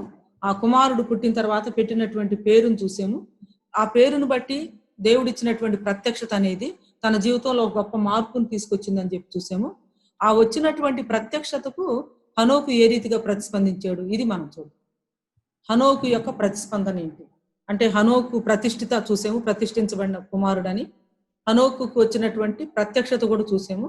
ఇప్పుడు మూడోది, హనోకు జీవితంలో పరివర్తన వచ్చింది, చాలా చేంజ్ వచ్చింది, మెగా చేంజ్ అన్నమాట, సిగ్నిఫికెంట్ చేంజ్ వచ్చింది. దేవుడిచ్చినటువంటి ఆ ప్రత్యక్షతకు తను ఏ రీతిగా ప్రతిస్పందించాడో చూసాము. అది ఒక మాటలో వివరించబడింది. ఏమిటంటే 300 ఏండ్లు దేవునితో నడుచుచు కుమారులను కుమార్తెలను కన్ను. 3 ముత్యాలే అనుకుంటున్నాను నేను. 3 కూడా 3 కోహినూర్ డైమండ్స్ అన్నమాట. ఈ డైమండ్స్ ని మనం ఎంత బాగా పరిశీలన చేస్తే ఇంకా అద్భుతమైనటువంటి సౌందర్యం, ఇంకా అంత అద్భుతమైనటువంటి విషయాలను మనం అర్థం చేసుకోగలుగుతాం. 300 ఏండ్లు దేవునితో నడుచుచు కుమారులను కుమార్తెలను కను. ఏమిటి దాని అర్థం? ఏమనుకుంటా ఉన్నారు? కొంచెం ఎక్స్ప్లెనేషన్ ఇస్తారా? అంటే చాలా సార్లు అక్క మేబీ హీస్ హోప్ఫుల్ అక్క, ఎందుకంటే ప్రళయం వస్తుందని తెలిసి ఫస్ట్ సన్ కి after he dies only it will happen అని పెట్టి he was hopeful in that he had more children.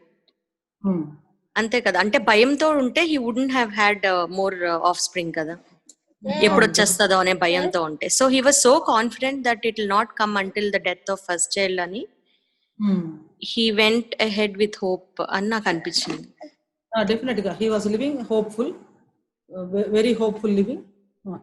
అదే ఎస్ అంటే ఇక ప్రత్యక్షత వస్తే దానికి భయం కాదు కానీ వచ్చింది ప్రతిస్పందన, దేవునితో నడవటం. అది చాలా సార్లు అంటే మనం దేవుణ్ణి భయంతో సేవిస్తాము కానీ ప్రేమతో సేవించాం. కానీ భయంతో గనక మనం సేవించామనుకోండి, వీఆర్ లైక్ సర్వెంట్స్. అదే ప్రేమతో సేవిస్తే వీఆర్ లైక్ సన్స్. ఇప్పుడు కొడుకు ఏదన్నా ఎందుకు చేస్తాడు? తండ్రి కాబట్టి చేస్తాడు. అదే సర్వెంట్ అనుకో, యజమాని ఏమన్నా ఫైర్ చేసేస్తాడేమో, ఉద్యోగుల నుంచి తీసేస్తాడేమో చేయకపోతే అన్నటువంటి ఫియర్తో. అంటే యజమాని కూడా ఫెయిత్ఫుల్ గా చేసేవాళ్ళు ఉంటారు, but that's a different kind of thing. Paul అంటాడు, మీరు భయంతో గనక ఆయన సేవిస్తా ఉన్నారంటే మీరు ఇంకా దాసులే గాని స్వతంత్రులు కాదు, మీరు కుమారులు, ఆయన మిమ్మల్ని కుమారులను పిలిచారు అంటారు. కాబట్టి ప్రేమతో మీరు చేయండి అని చెప్పి చెప్తారన్నమాట. డెఫినెట్ గా హీ వాజ్ హోప్ఫుల్. చాలా సార్లు భక్తి వేరు, కుటుంబ జీవితం వేరు అనుకుంటాం, అవునా కాదు? చాలా సార్లు అయ్యో ఈ కుటుంబ బాధ్యతలు భారాలు వీటన్నిటి మధ్య భక్తి ఎక్కడండి, అసలు చాలా కష్టం అవుతుంది అంటాం. నేను అంటున్నది ప్రాక్టికల్ అయినా లేకపోతే ఏమన్నా లేని క్వశ్చన్ క్రియేట్ చేసుకుని మీ ముందు ఉంచుతున్నానా? అదొక ఎక్స్క్యూజ్ అయిపోయింది. రైట్, మీరు దానికి మంచి పదం ఇచ్చారు, అదొక ఎక్స్క్యూజ్ అయిపోయింది.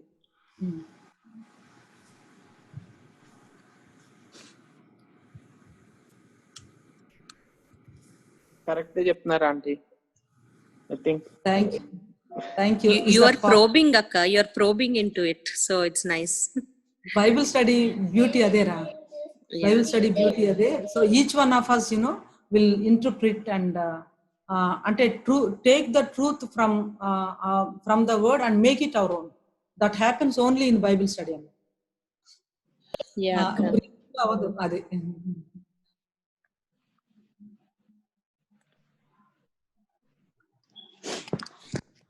అంటే one of the purpose of our marriage is to not only procreate children, to expand the kingdom of the Lord also.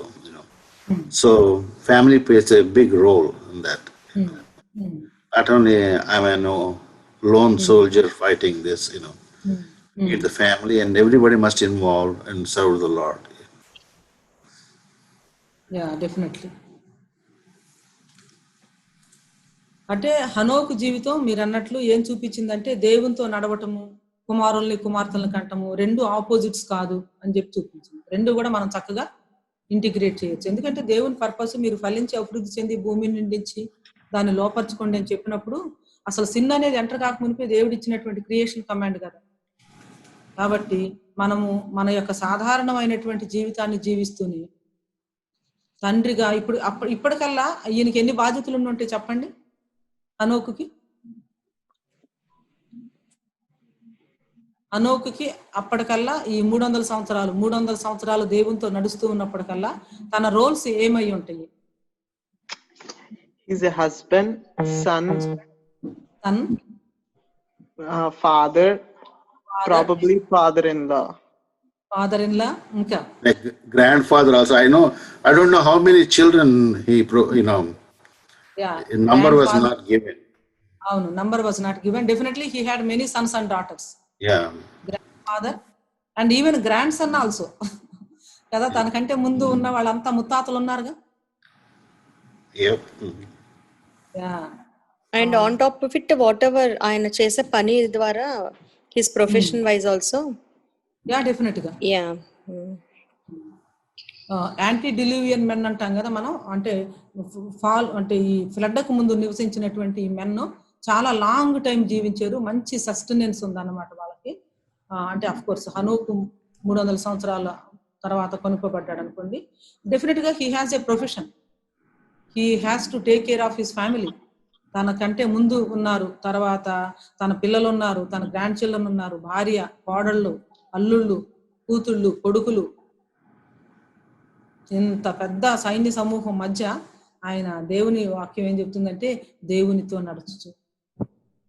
It really beautiful. So it shows that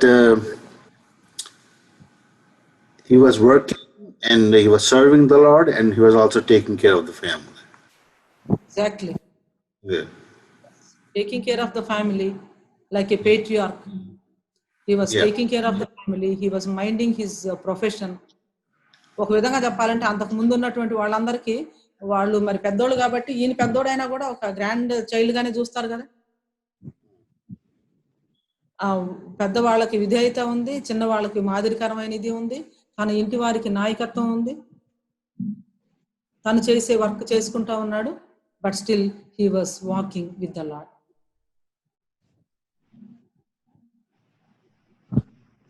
పైగా లోకం ఎట్లా ఉంది అప్పట్లో? భక్తిహీనంగా ఉంది, భక్తిహీన క్రియలు. అంటే in a world like that చాలా different గా తన జీవితం ఉంది.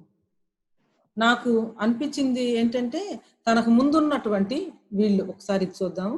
తనకు ముందు జీవించినటువంటి ఇక్కడ ఈనాకు ముందున్నటువంటి వాళ్ళ తండ్రి ఎరిదు గాని, మహలేలు గాని, కెయినాను గాని, ఎనోషు గాని, సెత్ గాని, ఈవెన్ ఆదాము కూడా అంటే హనోకు జీవించిన తర్వాత హనోకు జీవిస్తున్నప్పుడు ఆదాము కూడా ఉన్నాడు. కరెక్ట్ గా ఆదాము చనిపోయినటువంటి 1 year కి హనోకు పరలోకానికి కొనుక్కోబడుతున్నాడని మనం జీనియాలజీస్ ని తర్వాత చాలా అంటే బాగా ఫైన్ ట్యూనింగ్ చేసినటువంటి క్యాలిక్యులేషన్స్ ని బట్టి చూస్తే మనకి అర్థమవుతుంది అన్నమాట.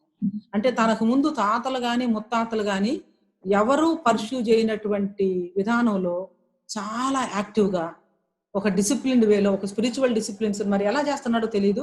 He was walking with the lord. అంటే చాలా కాన్స్పిక్యువస్ గా హీ ఈజ్ వెరీ డిఫరెంట్ అనేది అందరికి అర్థమైపోతా ఉంది తన తరంలో ఉన్న వాళ్ళందరూ. ఏమంటారు, కరెక్టేనా?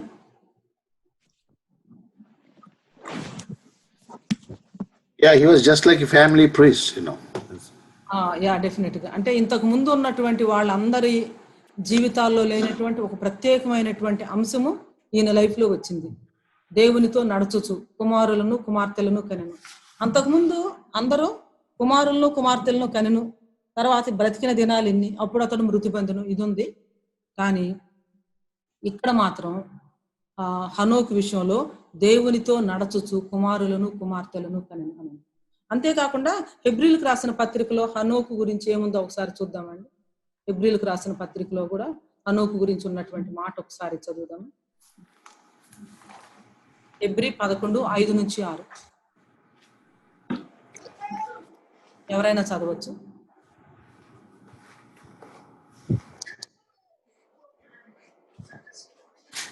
విశ్వాసమును బట్టి హానోకు మరణము చూడకుండానట్లు కొనిపోబడెను. అతడు కొనిపోబడక మునుపు దేవునికి ఇష్టుడై ఉండెనని సాక్ష్యము పొందెను. కాగా దేవుడు అతనిని కొనిపోయెను కనుక అతడు కనబడలేదు. విశ్వాసము లేకుండా దేవునికి ఇష్టలై ఉండట అసాధ్యము. దేవుని యొద్దకు వచ్చువాడు ఆయన ఉన్నాడనియు తన్ను వెదుకువారికి ఫలము దయచేయువాడనియు నమ్మవలెను కదా. నమ్మవలను కదా. చూడండి, ఈ 4 వచనాలు కనుక అనలైజ్ చేస్తే ఇంకా ఆయన లైఫ్ గురించి మనకు కొన్ని విషయాలు అర్థమవుతాయి. సో ఈ 4 వచనాల ఆధారంగా, ఈ 2 వచనాల ఆధారంగా హనోకు జీవితం ఇంకా మనకేమర్థం, దేవునితో నడుస్తా ఉన్నాడు. ఇంకా he is faithfully walking with God and pleasing God every day, I think, of his life. Faithful గా దేవునితో నడుస్తున్నాడు, దేవుని సంతోషపరుస్తున్నాడు. ఇక్కడ వాడబడిన మాట ఏంటంటే దేవునికి ఇష్టడై ఉండేనని సాక్ష్యము పొందని. అంటే ఆ భూలోకంలో ఏదైతే సాక్ష్యం ఉందో పరలోకంలో దేవుడు కూడా అదే చెప్తా ఉన్నాడు. యోబు గ్రంథాన్ని చదువుతున్నప్పుడు యోబు గ్రంథంలో మొట్టమొదటి అధ్యాయంలో భూమి మీద ఏదైతే యోబుకు సాక్ష్యం ఉందో పరలోకంలో కూడా దేవుడు కరెక్ట్ గా అదే మాటలు చెప్తా ఉన్నాడు. ఒకసారి యోబు గ్రంథాన్ని తీద్దామండి. యోబు గ్రంథంలో మొట్టమొదటి అధ్యాయంలో యోబు గురించి భూమి మీద ఏమైతే అంటే వివరించబడి ఉందో అదే పరలోకంలో కూడా దేవుడు మాట్లాడటం జరుగుతుంది అన్నమాట. అంటే there is no contradiction between what he is thought of on earth and what he is inside అన్నమాట. యోబు గ్రంథం 1వ అధ్యాయం 1వ వచనాన్ని చదువుతారా ఎవరన్నా? యోబు 1:1. ఊజు దేశమునందు యోబు అను ఒక మనుష్యుడు ఉండెను. అతడు యథార్థవంతుడైనను న్యాయవంతుడనై దేవుని యందు భయభక్తులు కలిగి చెడుతనమును విసర్జించిన వాడు. సేమ్ అదే మాటలు 8వ వచనంలో చూడండి. యోబు 1:8.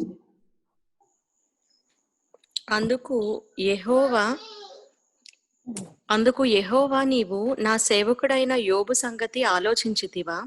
అతడు యథార్థవంతుడనను న్యాయవంతుడునై దేవుని యందు భయభక్తులు కలిగి చెడుతనమును విసర్జించిన వాడు, భూమి మీద అతని వంటివాడు లేడు. అసలు earth and heaven together is testifying about Job and his life. భూమి మీద ఏ విధమైనటువంటి సాక్ష్యం తనకుందో అదే సాక్ష్యాన్ని పరలోకం దేవుడు మరి యోబు గురించి మాట్లాడుతూ ఉన్నాడు. ఎక్కడ పెద్ద హెవెన్లీ కోర్టులో అందరూ ఆర్కేంజల్స్ అందరూ ఉన్నప్పుడు మరి సాతాను ముందు ఛాలెంజ్ చేస్తూ నా సేవకుడైన యోబు సంగతి నీవు ఆలోచించావు అని చెప్తాను. సో హనోకు గురించి ఏముందంటే అతడు కొనిపోబడక మునుపు, అందరేమో చనిపోయారు, ఈయనేమో కొనిపోబడ్డాడు. అందుకని కొనిపోయిను అని ఉంటుంది అన్నమాట. అక్కడేమో దేవుడు అని ఉంటుంది 3 సార్లు, ఇక్కడేమో కొనిపోబడక మునుపు, కొనిపోయిన గనక కనబడలేదు. సో దేవునికి ఇష్టడుగా ఉన్నాడు, దేవుని నుంచి ఒక సాక్ష్యాన్ని కూడా పొందుకున్నాడు. So in the light of these versus మనం ఇంకా ఏమని మనం ఆలోచించవచ్చు అంటే ఈనాక్ లైఫ్ ని, హనోక్ లైఫ్ ని ఇంకా ఎట్లా మనం ఇవాల్యుయేట్ చేయొచ్చు. వెంటనే ఆ వచనాన్ని కనుక వెంటనే 6వ వచనంలో ఏముందంటే విశ్వాసాన్ని గురించి ఉంది. విశ్వాసము లేకుండా దేవునికి ఇష్టమైనట్టు అసాధ్యము. దేవుని ఎటువంటి విశ్వాసం అక్క? దేవుని యందు ఎటువంటి విశ్వాసము? అది ఇప్పుడు దానిలోకి వస్తున్నాం. అది 2వ ఇంటర్ప్రిటేటివ్ క్వశ్చన్. ఇవాళ మనం చర్చించబోయే వాటిల్లో ఎలాంటి విశ్వాసం తనకుంది, what kind of faith did Enoch had, ఏ విధమైనటువంటి విశ్వాసం తనకుంది కాబట్టి మరణం చూడకుండా కొనిపోవటం అని తన జీవితంలో సాధ్యమైంది. తర్వాత ఇక్కడ చూడండి, దేవుని యొద్దకు వచ్చువాడు ఆయన ఉన్నాడనియు తన్ను వెదకు వారికి ఫలము దయచేయువాడనియు నమ్మవలెను. ఈ మాట చెప్పిన తర్వాత వెంటనే ఇది ఉంది అంటే ఏం అర్థం చేసుకోవాలి? మనకి తెలుగులో కొన్ని చక్కని న్యూయాన్సెస్ ఉన్నాయి. ఏదైనా ఒక విషయం మనం మాట్లాడతాం, అది ఎదుటి వాళ్ళని అంటే ఎదుటి వాళ్ళకి అన్నట్లుగా కాకుండా అంటే మేము అట్లా చేయమండి అన్నారు అనుకోండి, అర్థం ఏంటి? మీరు అలా చేస్తున్నారు కానీ మేమైతే అలా చేయమన్నట్లు అనమాట. అంటే భాషకి ఒక్కొక్క భాషకి ఒక్కొక్క యూనిక్ ఫీచర్ ఉంటుంది. ఇక్కడ హలో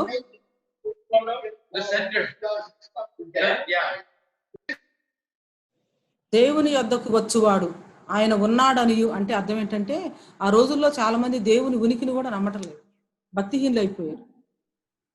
భక్తిహీనులు పాపులైపోయి దేవుని ఉనికిని కూడా ప్రశ్నించే వాళ్ళు ఉన్నారన్నమాట. అలాంటి వారి మధ్య ఎక్కడి నుంచి మొదలు పెట్టాడంటే హనోకు దేవుడు ఉన్నాడు, దేవుడు వంట మాత్రమే కాదు వెతికే వారికి ఫలము దయచేస్తాడు, తర్వాత ఆయన తెలుసుకోవటం సాధ్యము, ఆయనతో నడవటం సాధ్యము, ఇవన్నీ కూడా అనుకున్నాడు అనమాట. ఇవన్నీ కూడా అనుకున్నాడు. నేను దేవునితో నడచుచు అని ఉంది కదా, దేవునితో నడచుచు అంటే ఈ నడవటం అనే దానికి ప్రేరేపణ ఎక్కడి నుంచి వచ్చి ఉంటుంది అనుకుంటున్నారు?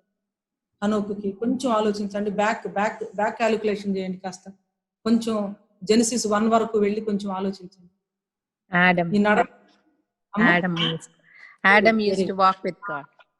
Very good. చూసారా, ఆదాము హవ్వలు వాళ్ళ ముత్తాతలు కదా చెప్పుంటారు, పిల్లలందరికీ చెప్పుంటారు, మేము పారడైజ్ అక్కడ ఉండేవాళ్ళం, దేవుడు రోజు ఈవినింగ్ మాతో వాకింగ్ చేసేవాళ్ళు, మేము దేవునితో కలిసి నడుస్తూ ఉండేవాళ్ళం, చాలా విషయాలు మరి మేము మాట్లాడుకుంటూ ఉండేవాళ్ళం. ఈ సృష్టి అంతటిని కూడా నేమింగ్ ఇలాగే నేను చేశాను. ఆ విధంగా పాపం ప్రవేశించింది, పాపం తర్వాత ఈ విధంగా ప్రారంభమైంది. ఇవన్నీ విన్నాడు, తెలుసుకున్నాడు. ఎందుకంటే ఓరల్ అప్పటికి ఇంకా బైబిల్ ఉనికిలోనికి రాలేదు కదా, ఓరల్ ట్రెడిషన్ ద్వారానే బై మౌత్, మౌఖిక సంప్రదాయం అంటాం. వాళ్ళ తాతల నుంచి ముత్తాతల నుంచి, అప్పటికి ఇంకా ఆదాము గారు కూడా బ్రతికే ఉన్నారు కాబట్టి ఫస్ట్ హ్యాండ్ ఇన్ఫర్మేషన్ ఆదాము నుంచి వినుంటాడు. హనోకు దేవుడు మాతో పాటు నడిచేవాడు, మేము ఆయనతో పాటు నడిచాము. ఈయన అనుకున్నాడు నేను దేవునితో నడవాలనుకున్నాడు. మనకి ఆధ్యాత్మిక జీవితంలో ఒక మోటివేషన్ అనేది రావాలండి. దేవుని వాక్యం ద్వారా వస్తుంది, దేవుని ప్రత్యక్షత ద్వారా వస్తుంది. దేవుడు ఇచ్చినటువంటి వాక్యము, దేవుని యొక్క ప్రత్యక్షత, దేవుని యొక్క ప్రజలు, దేవుని యొక్క సంఘము, ఇవన్నీ కూడా ఆధారాలు, అంటే బేసిస్ అన్నమాట. But at the same time ఆ ఇన్నర్ గా మోటివేషన్ రావాలి. జోసాయా గారు, ఇది కొంచెం టఫ్ క్వశ్చన్, మీరు ఆన్సర్ చేయాలండి. అంటే how did he get this inspiration from his ancestors and what made the difference in his life? దేవునితో నడవటం అనే ఈ మాట వెనక దేవుని నుంచి పొందినటువంటి సాక్ష్యం అని కూడా ఉంది. అంతకంటే ముందు ఒకళ్ళు సాక్ష్యం పొందారు దేవుని నుంచి. హనోకు కంటే వాళ్ళ ముత్తాతల్లో ఒకళ్ళు సాక్ష్యాన్ని పొందారు. వాళ్ళు ఎవరో కూడా మనం ఆలోచిద్దాం. దేవుని నుంచి సాక్ష్యాన్ని పొందటము, తర్వాత దేవునితో నడవటం అనే దానికి ప్రేరణ ఎక్కడి నుంచి వచ్చింది దీనికి?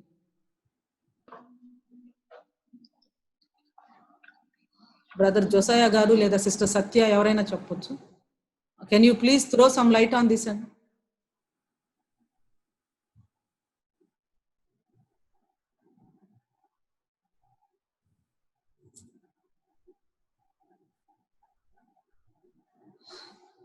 క్వశ్చన్ మరీ టఫ్ గా ఉందా? ఏబెల్ నుండి వచ్చింది. Very good. ఎవరమ్మా చెప్పింది ఆ విషయం? Jemima from New York. ఎమీమా, నాకు ఇక్కడ స్క్రీన్ కనిపించట్లేదు, అందుకోసం అడుగుతున్నాను, ఏమనుకోవద్దు. వండర్ఫుల్ ఎమీమా, చాలా కరెక్ట్. ఎందుకు అంటే అంతకుముందు హేబెలుకి మంచి సాక్ష్యం ఉంది. చూడండి, హెబ్రీలకు రాసిన పత్రిక 11వ అధ్యాయంలోనే హనోకు కంటే ముందు విశ్వాస వీరు పట్టికలో ఉన్న వ్యక్తి ఎవరు? హేబెల్ కదా. హేబెల్ గురించి వాక్యంలో ఏముందో ఒకసారి చదువుతావమ్మా నువ్వే. హెబ్రీ 11 అక్కడ హేబెల్ గురించి ఏముందో ఒకసారి చూద్దాము. 4వ వచనం. Hebrew By faith Abel offered to God a more acceptable sacrifice than Cain, through which he was commended as righteous, God commending him by accepting his gifts. Wonderful. తెలుగులో ఏముందంటే, పని చదువుతారా తెలుగులో? విశ్వాసమును బట్టి హేబేలు కయ్యూని కంటే శ్రేష్టమైన బలి దేవునికి అర్పించెను. దేవుడు అతని అర్పణలను గురించి సాక్ష్యం ఇచ్చినప్పుడు అతడు ఆ విశ్వాసమును బట్టి నీతిమంతుడని సాక్ష్యము పొందెను. అతడు మృతి నందియు ఆ విశ్వాసం ద్వారా మాట్లాడుచున్నాడు. సో విశ్వాసాన్ని బట్టి సాక్ష్యం పొందాడు, విశ్వాసాన్ని బట్టి శ్రేష్టమైన బలి అర్పించాడు. ఇక్కడ విశ్వాసాన్ని బట్టి హనోకు మరి దేవునితో నడుస్తూ ఉన్నాడు, దేవుని నుంచి మంచి సాక్ష్యాన్ని పొందాడు, దేవునికి ఇష్టడై ఉండనని సాక్ష్యం పొందాను. సో హనోకు జీవితంలో ప్రతిష్ట మొట్టమొదటి చూసాము. ఆయన పేరులో అర్థం ఉంది. ఆ తర్వాత ఆయనకు ఒక ప్రత్యక్షత వచ్చింది. ఆ ప్రత్యక్షత ఏంటంటే అతడు చనిపోయిన తర్వాత అది సంభవించును అని జలప్రళయాన్ని గురించిన ప్రత్యక్షత, ఆ తర్వాత ఒక గొప్ప పరివర్తన తన లైఫ్లో వచ్చింది. ఎంత పరివర్తన అంటే అసలు కంప్లీట్ చేంజ్ అన్నమాట. కంప్లీట్ చేంజ్ అంటే తనకంటే ముందు తన తాత ముత్తాతలు ఎవ్వరూ కూడా పర్ష్యూ చేయనంత విధంగా దేవునితో నడవటం అనేది ఆయన ప్రారంభించారు. ఆ నడవటం కూడా ఎలా ఉందంటే 300 సంవత్సరాలు దేవునికి ఇష్టడుగా ఉండి ఆయన దేవునితో నడుస్తూ ఉన్నాడు అని చెప్పేసి మనం చూస్తున్నాం. దానికి ముందు బహుశా ప్రేరేపణ ఏదై ఉంటుంది అనేది కూడా మనం కొంచెం చూసి, ఈయన జీవిస్తూ ఉన్నప్పుడు తన ముత్తాతలు తాతలు అందరూ కూడా బ్రతికే ఉన్నారు, దేవునితో నడవటం తెలుసుకుని ఉంటాడు.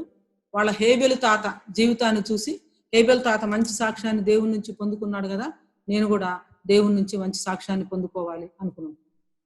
So something that has really kind of driven him to follow the lord. అంటే అసలు ప్యాషనేట్ గా ఇక అవుట్ అండ్ అవుట్ అన్నమాట, ఇక దేవునితో నడవాలి అన్నటువంటి ఒక నిర్ణయం ఆయన చేసుకుని 300 ఏండ్లు దేవునితో నడుచుచు కుమారులను కుమార్తెలను కనెను. ఈ ఆదికాండం 5వ అధ్యాయంలో 3 సందర్భాల్లోని దేవుని గురించిన మాట వస్తుంది. ఒక చోటేమో దేవుని స్వరూపమందు ఆదాము దగ్గర నరుడు అంటే ఆదాము తన స్వరూపమందు కుమారుని కంట ఉంటుంది. ఇక్కడ హనోకు విషయంలో వచ్చేసరికల్లా జీనియాలజీలో దేవునితో నడవటం, దేవుడు కొనుక్కోవటం ఉంటుంది. తర్వాత మరలా నోవహు పుట్టినప్పుడు యెహోవా నెమ్మది కలుగు చేయను అనుకుని నోవహు అని పేరు పెట్టెను అని ఉందన్నమాట.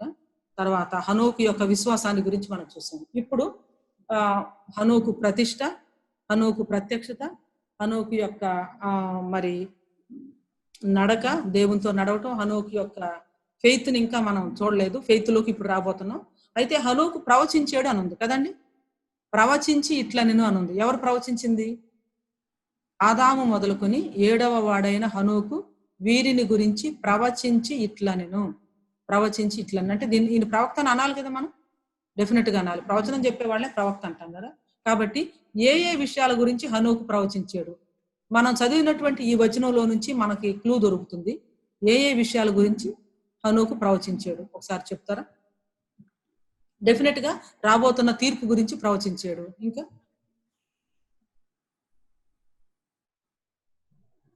ఇంకా ఈ వచనాన్ని చూడండి చివర ఒకసారి దీన్ని అండర్లైన్ చేద్దాం, హైలైట్ చేద్దాం. మీ బైబిల్లో హైలైట్ చేసుకోండి ఒకసారి. ఎవరైనా చదువుతారా దీన్ని? ప్రభువు తన వేవేల పరిశుద్ధుల పరివారంతో వచ్చెను. Very good. మనకు తెలుగులో ఒక పాట ఉంది, గగనము చీల్చుకుని యేసు గనులను తీసుకుని వేగమే రానుండి వేలాది అనా పరిశుద్ధమైనటువంటి దూతలతో కూడా వేగం రానుండని. ఈ ప్రవచనం దేనికి సంబంధించింది? ఈ మాట సెకండ్ కమింగ్ గురించి, రెండవ రాకడ. వెరీ గుడ్, చాలా కరెక్ట్ గా మీరు చెప్తా ఉన్నారండి. Very nice. తెస్సలోనికైలకు రాసిన పత్రిక 2వ అధ్యాయాన్ని మనం చూస్తే అక్కడ కరెక్ట్ గా ఇదే మాటలు ఉన్నాయి. మనం చనిపోయినప్పుడు సమాధిలో ఇదిలో ఉన్నప్పుడు ఈ విషయాన్ని పదే జ్ఞాపకం చేసుకుంటాం కదా. మృతి చెందినటువంటి వాళ్ళ గురించి మీరు బాధపడొద్దు, మనం భూమి మీద సజీవులంగా ఉన్నటువంటి మనం ఆయన్ని మరి మేఘమండలం మీద ఎదుర్కోవటం కోసం కనుపబడతామని చెప్పేసి తెస్సలోనికైలకు రాసినటువంటి 2వ పత్రిక 5వ అధ్యాయం 4:16 1వ తెస్సలోనికైలకు 4:16. కావున మేము అధైర్యపడము, మా బాహ్య పురుషుడు కృషించుచున్నను, అంతర్య పురుషుడు దినదినము నూతన పరచబడుచున్నాడు.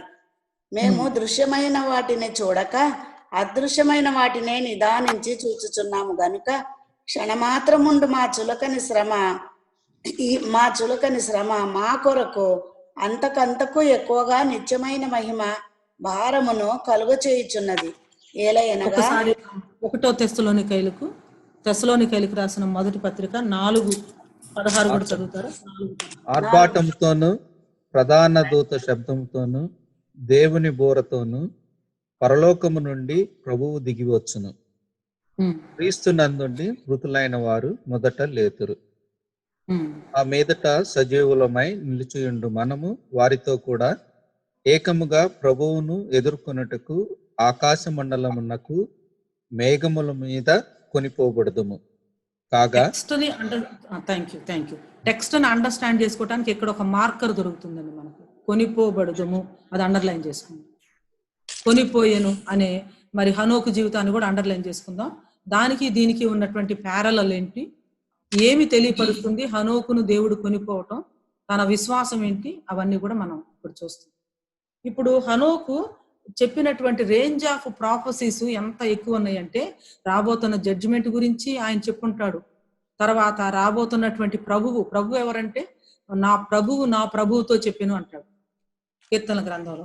రాబోతున్నటువంటి మెస్సియా అంటే అప్పటికి వాళ్ళకి సీడ్ ఫామ్ లో ప్రోటో ఇవాంజలియా ఉంది. అంటే వాళ్ళ తాత ఆదాము చెప్పుకుంటాడు, దేవుడు మాకు ఒక వాగ్దానం ఇచ్చాడు, సర్పం యొక్క తల చితకగొట్టి స్త్రీ సంతానంగా ఆయనే వచ్చి, స్త్రీ సంతానం ఆయన యొక్క సర్పం యొక్క తలను చితకగొట్టి మరలా మేము పోగొట్టుకున్నటువంటి ప్యారడైజ్ మాకు వస్తుంది అని దేవుడే చెప్పాడు మాకని చెప్పేసి వాళ్ళ తాత ఆదాము చెప్పాడు. వారు చెప్పినటువంటి విషయాలు కానీ, దేవుడిచ్చినటువంటి ప్రత్యక్షత కానీ, మరి ఎంత ప్రత్యక్షత మరి హనోకు ఉందంటే, హీ కుడ్ ఫోర్సీ, అంటే తను సృష్టి నుంచి 7వ తరంలో ఉన్నప్పుడే 2వ రాకడ గురించి దూరం నుంచి గనక, దూరపు కొండల నుంచి ఎట్లా చూస్తాం మనం, వేగుగా ప్రభువు వేవేల పరిశుద్ధులతో పరివారంతో భూమి మీదకు దిగి రావటం చూసాం. He talked about the world. చెప్పండి బ్రదర్. వీళ్ళంతా బాబిలోన్ పరిసర ప్రాంతాల్లోనే ఉన్నారక్క, లేకపోతే ఇంకా వేరే ప్లేసెస్ లో కూడా ఉన్నారా? అంటే ఇంకా 11వ అధ్యాయం వస్తే గానీ మనం వాళ్ళంతా స్కాటర్ అవటం మనం చూస్తాం కదయ్యా. ఇంకా వీళ్ళంతా ఆ ప్యారడైజ్ ఆ చుట్టుపక్కలే ఉన్నారు. అంటే ఇప్పుడు కరెంట్ ఇంకా ఫ్లడ్ కు ముందు ప్యారడైజ్ ఇంకా అంటే ఏదైనా మనం ఇంకా ధ్వంసం కాలేదు కదా. Okay okay. జలప్రలయం అప్పుడే ఏదైనా వనం పూర్తిగా ఇదైపోయింది. కానీ ఇంకా భూమి మీద ఏదైనా వనం ఉంది. అక్కడ ఖడ్గజ్వాల కెరూబులు ఉన్నాయి, వెళ్ళటానికి ఎంట్రన్స్ లేదు. కాబట్టి వీళ్ళకి బైబిల్ లేదు, కానీ ఎవిడెంట్ గా ఎవరున్నారంటే ముందు వాళ్ళ తాతలు ఉన్నారు. వాళ్ళ నుంచి వచ్చిన మౌఖిక సంప్రదాయం ఉంది. కళ్ళ ముందు అక్కడ ఒక విధంగా చెప్పాలంటే ఎంట్రన్స్ లేనటువంటి ఏదైనా వనం కనిపిస్తా ఉంది. దేవుడు డైరెక్ట్ గా మనుషులతో మాట్లాడటం కూడా ఉంది. అంతకంటే ముందు ఒక బ్యాడ్ ఎగ్జాంపుల్ హేబెల్ కయ్యన్ ఉన్నాడు, ఒక గుడ్ ఎగ్జాంపుల్ వాళ్ళ హేబెల్ తాత ఉన్నాడు. ఇది ఆయనకున్నటువంటి ప్రత్యక్షత. కాబట్టి అంటే ఏమన్నారు ఫణి? థ్యాంక్స్ అక్క, థ్యాంక్స్. సో ఇంకా వాళ్ళు స్కాటర్ అవ్వలేదు, భూమి అంతా కూడా స్కాటర్ అవ్వలేదు. డెఫినెట్ గా ఆ యొక్క యూఫ్రటీస్ తర్వాత అక్కడ అన్ని ఉన్నాయి కదా నదులు, హిద్దెకెలు, అవన్నీ వాటిని బట్టి మనం geographical area modern day Iran అని చెప్పేసి అనుకోవచ్చు అనమాట. ఆ చుట్టుపక్కల ప్రాంతాల్లోనే ఉన్నారు. ఇంకా భూమి మొత్తం మీదకి సెటిల్ అవ్వలేదు, స్కాటర్ అవ్వలేదు. ఎప్పుడు స్కాటర్ అవ్వడం జరిగిందంటే ఫ్లడ్ తర్వాత బాబెల్ అప్పుడు. అప్పటికి ఇంకా ఒకే ఒక భాష ఉంది భూమి అంతటా కూడా. అయితే హనోకు చేసినటువంటి ప్రవచనాన్ని బట్టి కనుక చూస్తే దేవుడు చాలా విషయాల గురించినటువంటి ప్రవచన పూర్వకంగా మనకి తెలియపరిచారు. ఇంకోటి కూడా గుర్తు చేసుకోవాలి, ప్రవచించినటువంటి వాళ్ళందరూ కూడా వాళ్ళ ప్రవచనాల యొక్క పూర్తి సారాంశం వాళ్ళకి తెలియలేదు. యెషయా ప్రవచించినటువంటి పూర్తి ప్రవచనాలు ఆయనకు తెలియదు, కానీ ప్రవచించారు. ఇప్పుడున్నటువంటి మనకు తెలుసు. అలాగే మరి హనోకు గారు ఈ ప్రవచనాన్ని చెప్పినప్పుడు ఎన్ని వేల సంవత్సరాల తర్వాత ఇది జరుగుతుంది, ఎప్పుడు జరుగుతుంది, ఈ విషయాలన్నీ తనకు తెలియదు. కొంతవరకు తెలుసు, కానీ ఇప్పుడు మనకు పూర్తిగా తెలుసు. ఏమంటారు రవీందర్ అన్న, పాస్టర్ అన్న, మీరు చెప్పాలి. మీరు చివరి సమప్ చేసినా కూడా బైబిల్ స్టడీలో కూడా మీరు కాంట్రిబ్యూట్ చేస్తే బాగుంటుంది అన్న.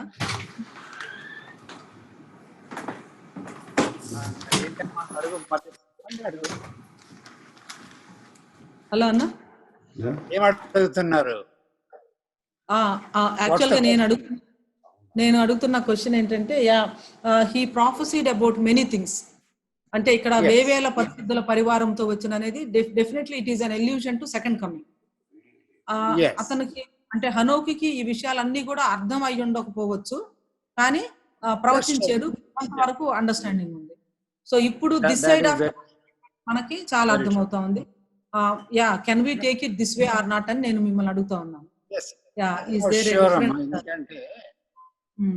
When God's servants prophesied, they didn't understand everything, obviously. Yes, exactly, because they themselves were struggling with the prophecy that they received. They didn't understand, but they were willing to trust in God. They were willing to stand up for God in the front of people and proclaim, even though they didn't quite understand, but they were willing to present God. And particularly when it comes to prophecies about Jesus, the Messiah, and the coming kingdom, they had vague notion. Not that they didn't quite get everything. They had some vague notion. As you said, when you look at a mountain from a distance, you have a vague idea.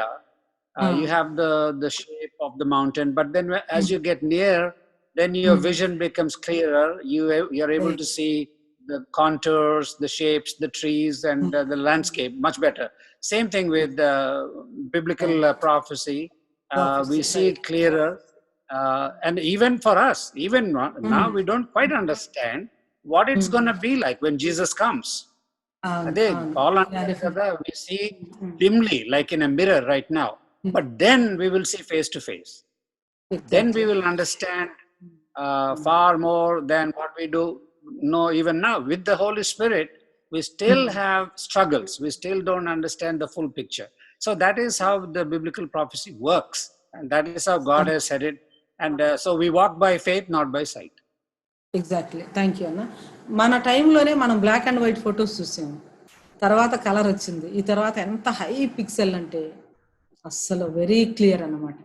అంటే మామూలుగా ఈ విషయాల్లోనే మనం ఇంత ఇది చూస్తూ ఉన్నప్పుడు ప్రాఫెసీని కూడా దూరం నుంచి పీక్స్ ఎలా ఉంటాయి, దగ్గరికి వెళ్తా ఎలా ఉంటుంది, అసలు కొండ దగ్గరికి వెళ్తే దాని మీద ఉన్నటువంటి ఫ్లోరా అదంతా చూసినప్పుడు ఎంత క్లియర్ ఇది ఉంటుంది అనేది మనకు అర్థమవుతుంది.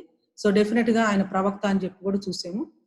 ప్రవచించారు, తీర్పును గురించి ప్రవచించారు, భక్తిహీనుల గురించి, భక్తిహీనులు చేసిన క్రియలన్నిటి గురించి, ఆ జీవితాన్ని గురించి.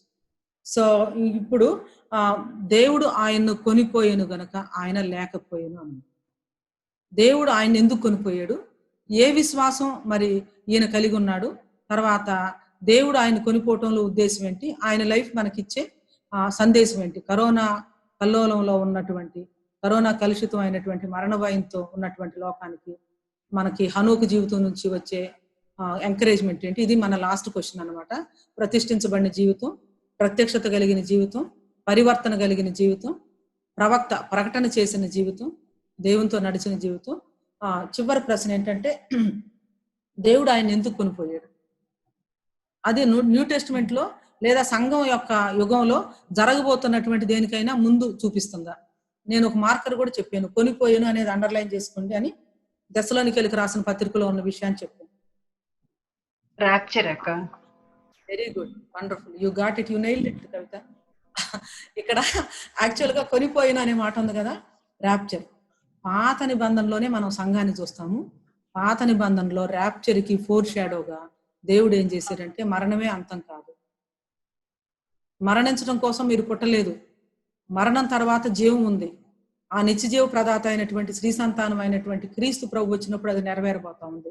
దానికి ముంగుర్తుగా ఒక ఫోర్ షాడో లాగా దేవుడు ఏం చేశాడంటే హనోకును తీసుకెళ్ళిపోయాడు. జన్మ సంసార మరణ చక్రాల నుంచి, అంటే మరణం లేకుండా మనుషులు కొనిపోబట్టం అనేది ఒకటి ఉంది. చరిత్రలో ఒక మెగా ఈవెంట్ రాబోతా ఉంది. క్రీస్తు వచ్చినప్పుడు, ఆయన వేవేల పరిశుద్ధులతో పరివారంతో వచ్చినప్పుడు అది జరగబోతుంది అనే విషయాన్ని ఆయన గ్రహించాడు. కొంతవరకు ప్రవచన పూర్వకంగా చెప్పాడు. ఆ తరం గ్రహించకపోయినా దానికి సిద్ధపడాలంటే దేవునితో నడవాలనేది తన జీవితం ద్వారా చూపించాడు. కాబట్టి దేవుడి నుంచి మంచి సాక్ష్యాన్ని పొందుకున్నాడు. దేవుడు ఆయన్ను కొనిపోయాడు కాబట్టి ఆయన లేకపోయాడు. నేనంటాను, ర్యాప్చర్ వచ్చినప్పుడు సంఘం ఎత్తబడితే భూమి మీద కొంతమందికి అర్థమవుతుంది అంటారా ఏం జరిగిందో. హనోకు ఎత్తబడిన తర్వాత ప్రజలు ఏం చేసి ఉంటారు, ఎత్తుకుంటారు. ఎందుకు రావట్లేదు, ఏంటి, ఏం జరిగింది అనేది దయ్యం. తనకంటే ముందున్నటువంటి వాళ్ళ తాతలు ముత్తాతలు వాళ్ళు ఎవరికీ లేనటువంటిది హనోకును దేవుడు తీసుకుని వెళ్ళిపోతే, ఆయన శరీరంతో వెళ్ళిపోతే, అంటే అనూజువల్ డోర్ ఓపెన్ అయింది అనమాట. ఇంకా నేను దీని గురించి ఆలోచించాలి. అసలు పరలోకంతో శరీరంతో ప్రవేశించిన వాళ్ళు ఇద్దరే ఉన్నారు కదా, ఏలియా అండ్ హనోకు. ఎట్లా ఉన్నారు వాళ్ళు? మిగిలిన వాళ్ళంతా ఏమో absent from the body, present with the lord. అయితే వీళ్ళేమో present with the lord or present in the body. అంటే వీళ్ళిద్దరిది ఒక స్పెషల్ స్టేటస్ కదా. అసలు అది ఏంటి, ఎట్లా ఉంటుంది అనేది ఐ జస్ట్ థింక్ అనమాట. కానీ నాకు ఇంకా పూర్తి అవగాహన కానీ క్లూ కానీ లేదు. I keep thinking. ర్యాప్చర్. చనిపోబడిన వాళ్ళు మళ్ళీ తిరిగి వస్తారు కదా అక్క. వస్తారయ్యా, అది మనం రెవల్యూషన్ లో వెరీ గుడ్. సాక్షులుగా వాళ్ళు వచ్చి తర్వాత చనిపోతారు, వాళ్ళ శవాలు కూడా ప్రపంచం అంతా కూడా చూస్తుందని కూడా ఉంది కదా. డెఫినెట్ గా. అయితే భక్తిహీనులు ఉన్నటువంటి ఒక తరంలో దేవుడు ఒక పెద్ద, అంటే ఇక రాబోతున్నటువంటి ఉగ్రతకి, అంటే రాబోతున్నటువంటి జడ్జిమెంట్ కి ముందే దేవుడు ఏం చేశాడు, హనోకుని తీసుకెళ్ళిపోయాడు. నేను కరోనా గురించి పోయిన వారంలో ఒక విషయం చెప్పాను కదా, దేవుడు మనలో చాలా మందిని కరోనా ఎఫెక్ట్ అవ్వకుండా కాపాడాడు. God saved us from corona, God saved some through corona. అంటే వాళ్ళకి కరోనా వచ్చింది కానీ దేవుడు అద్భుతమైనటువంటి విధానంలో స్వస్థపరిచారు. మరికొంతమందిని కరోనా వల్ల వాళ్ళు చనిపోలేదు, దేవుని టైం వచ్చింది కాబట్టి వాళ్ళు చనిపోయారు అనుకుంటున్నాను. ఎవరు కూడా జబ్బుతో చనిపోరు, దేవుని టైం వచ్చింది కాబట్టి వెళ్ళిపోతారు. Corona is only A means. అయితే కొంతమందిని కరోనా ద్వారానే తన హక్కును చేర్చుకున్నారు. కొంతమంది అసలు కరోనా అనే మాట వినక మునిపే మరి దేవుడు వాళ్ళని పిలుచుకున్నారు. హనోకునేమో అసలు జలప్రళయం చూడకుండా దేవుడు తీసుకెళ్లిపోయారు. హనోకు తర్వాత హనోకుకు పుట్టినటువంటి మెతూషెలనేమో జలప్రళయం వచ్చే సంవత్సరం దాకా ఉంచి 969 సంవత్సరాలు బ్రతకనిచ్చి దేవుడు మెతూషెలను తీసుకున్నాడు. ఎందుకంటే ఈయన చనిపోతే గానీ జలప్రళయం రావడానికి వెళ్ళలేదు. మెతూషెల వాళ్ళ కుమారుడు ఎరెదు మెతూషెల కంటే తండ్రి కంటే ముందే చనిపోయాడు. ఆయన మరి జలప్రళయానికి చాలా ముందు చనిపోయాడు. అయితే నోవహు మాత్రము జలప్రళయాన్ని తట్టుకొని జలప్రళయంలో నిలవబడి, జలప్రళయం తర్వాత నోవహు కుటుంబం ద్వారా భూమి మీద మళ్ళా దేవుడు సృష్టి మరి విస్తరించడానికి కారణం. నేను అనుకుంటాను దేవుని రాకడ విషయంలో కూడా దేవుడు కొంతమందిని ముందుగానే కొనిపోతున్నారు. మరి సజీవులంగా కొంతమంది ఆయన సన్నిధికి కొనిపోబడతారు. This is all pointing to something that is going to come. Definite గా ఆబ్వియస్ గా కొంతమంది విడిచిపెట్టబడే వాళ్ళు కూడా ఉంటారు. సో హనోకు జీవితం మనకి చాలా గొప్ప పాఠాన్ని ఇస్తా ఉంది. నేను అనుకుంటాను హనోకు విశ్వాసం ఈ భక్తిహీనులు తర్వాత వీళ్ళందరి మధ్య దీని గురించినటువంటి ప్రవచనాలన్నీ ఆయనకు వచ్చినప్పుడు కొంత ఆయనకు అర్థమైంది. He must have desired the presence of God so much. అంటే విశ్వాసం లేకుండా దేవునికి ఇష్టమైనట అసాధ్యము. అంటే దేవుడు ఉన్నాడనియు తన్ను వెదకు వారికి ఫలము దయచేయననియు నమ్మవలను కదా. We do not know how much he desired the presence of God, how much he desired the coming of God. అంటే ఎవరికైనా ఏదైనా ఒక విషయం అనౌన్స్ చేసామనుకోండి, ఇక దానికోసమే ఎదురు చూస్తా, ఇక పూర్తిగా దాంతోనే నిండి ఉంటే, ఇక దేవుడు ఏమనుకున్నాడంటే బహుశా ఇంత ఎదురు చూస్తున్నాడు ఇక కాబట్టి తీసుకెళ్ళిపోతే బాగుంటుందని చెప్పేసి దేవుడే దిగొచ్చి తీసుకెళ్ళిపోయాడు. We do not know whether it is the will of God. దేవుడు లోకం మొత్తానికి కూడా ర్యాప్చర్ గురించినటువంటి ఒక ఫోర్ షాడో ఇవ్వాలని నోవహును తీసుకెళ్లిపోయాడా, లేదా నోవహు దేవునితో నడుస్తూ నడుస్తూ నడుస్తూ చాలా అంటే కోరుకుంటా ఉన్నాడు కాబట్టి దేవుని సన్నిధిని అపేక్షిస్తా ఉన్నాడు కాబట్టి మరి దేవుడు నోవహుని ఓకే ఇంత కోరుకుంటున్నాడు కదా ఇక తీసుకెళ్లిపోదాంలే అని చెప్పేసి తీసుకెళ్లిపోయాడా. హనోకుకి ఏదైనా క్లూ ఉందా?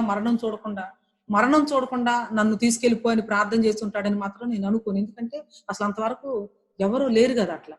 అసలు అది ఒక వింత అయినటువంటి ఒక ఆల్టుగెదర్ ఒక న్యూ థింగ్ అన్నమాట. తర్వాత దేవునితో నడుస్తూ ఉన్నటువంటి వాళ్ళకి ఇంకా మరణ భయం ఏముంటుంది? అసలు మరణం అయినా మనకి గ్లోరియే కాబట్టి భయం అనేది ఏమి ఉండదు.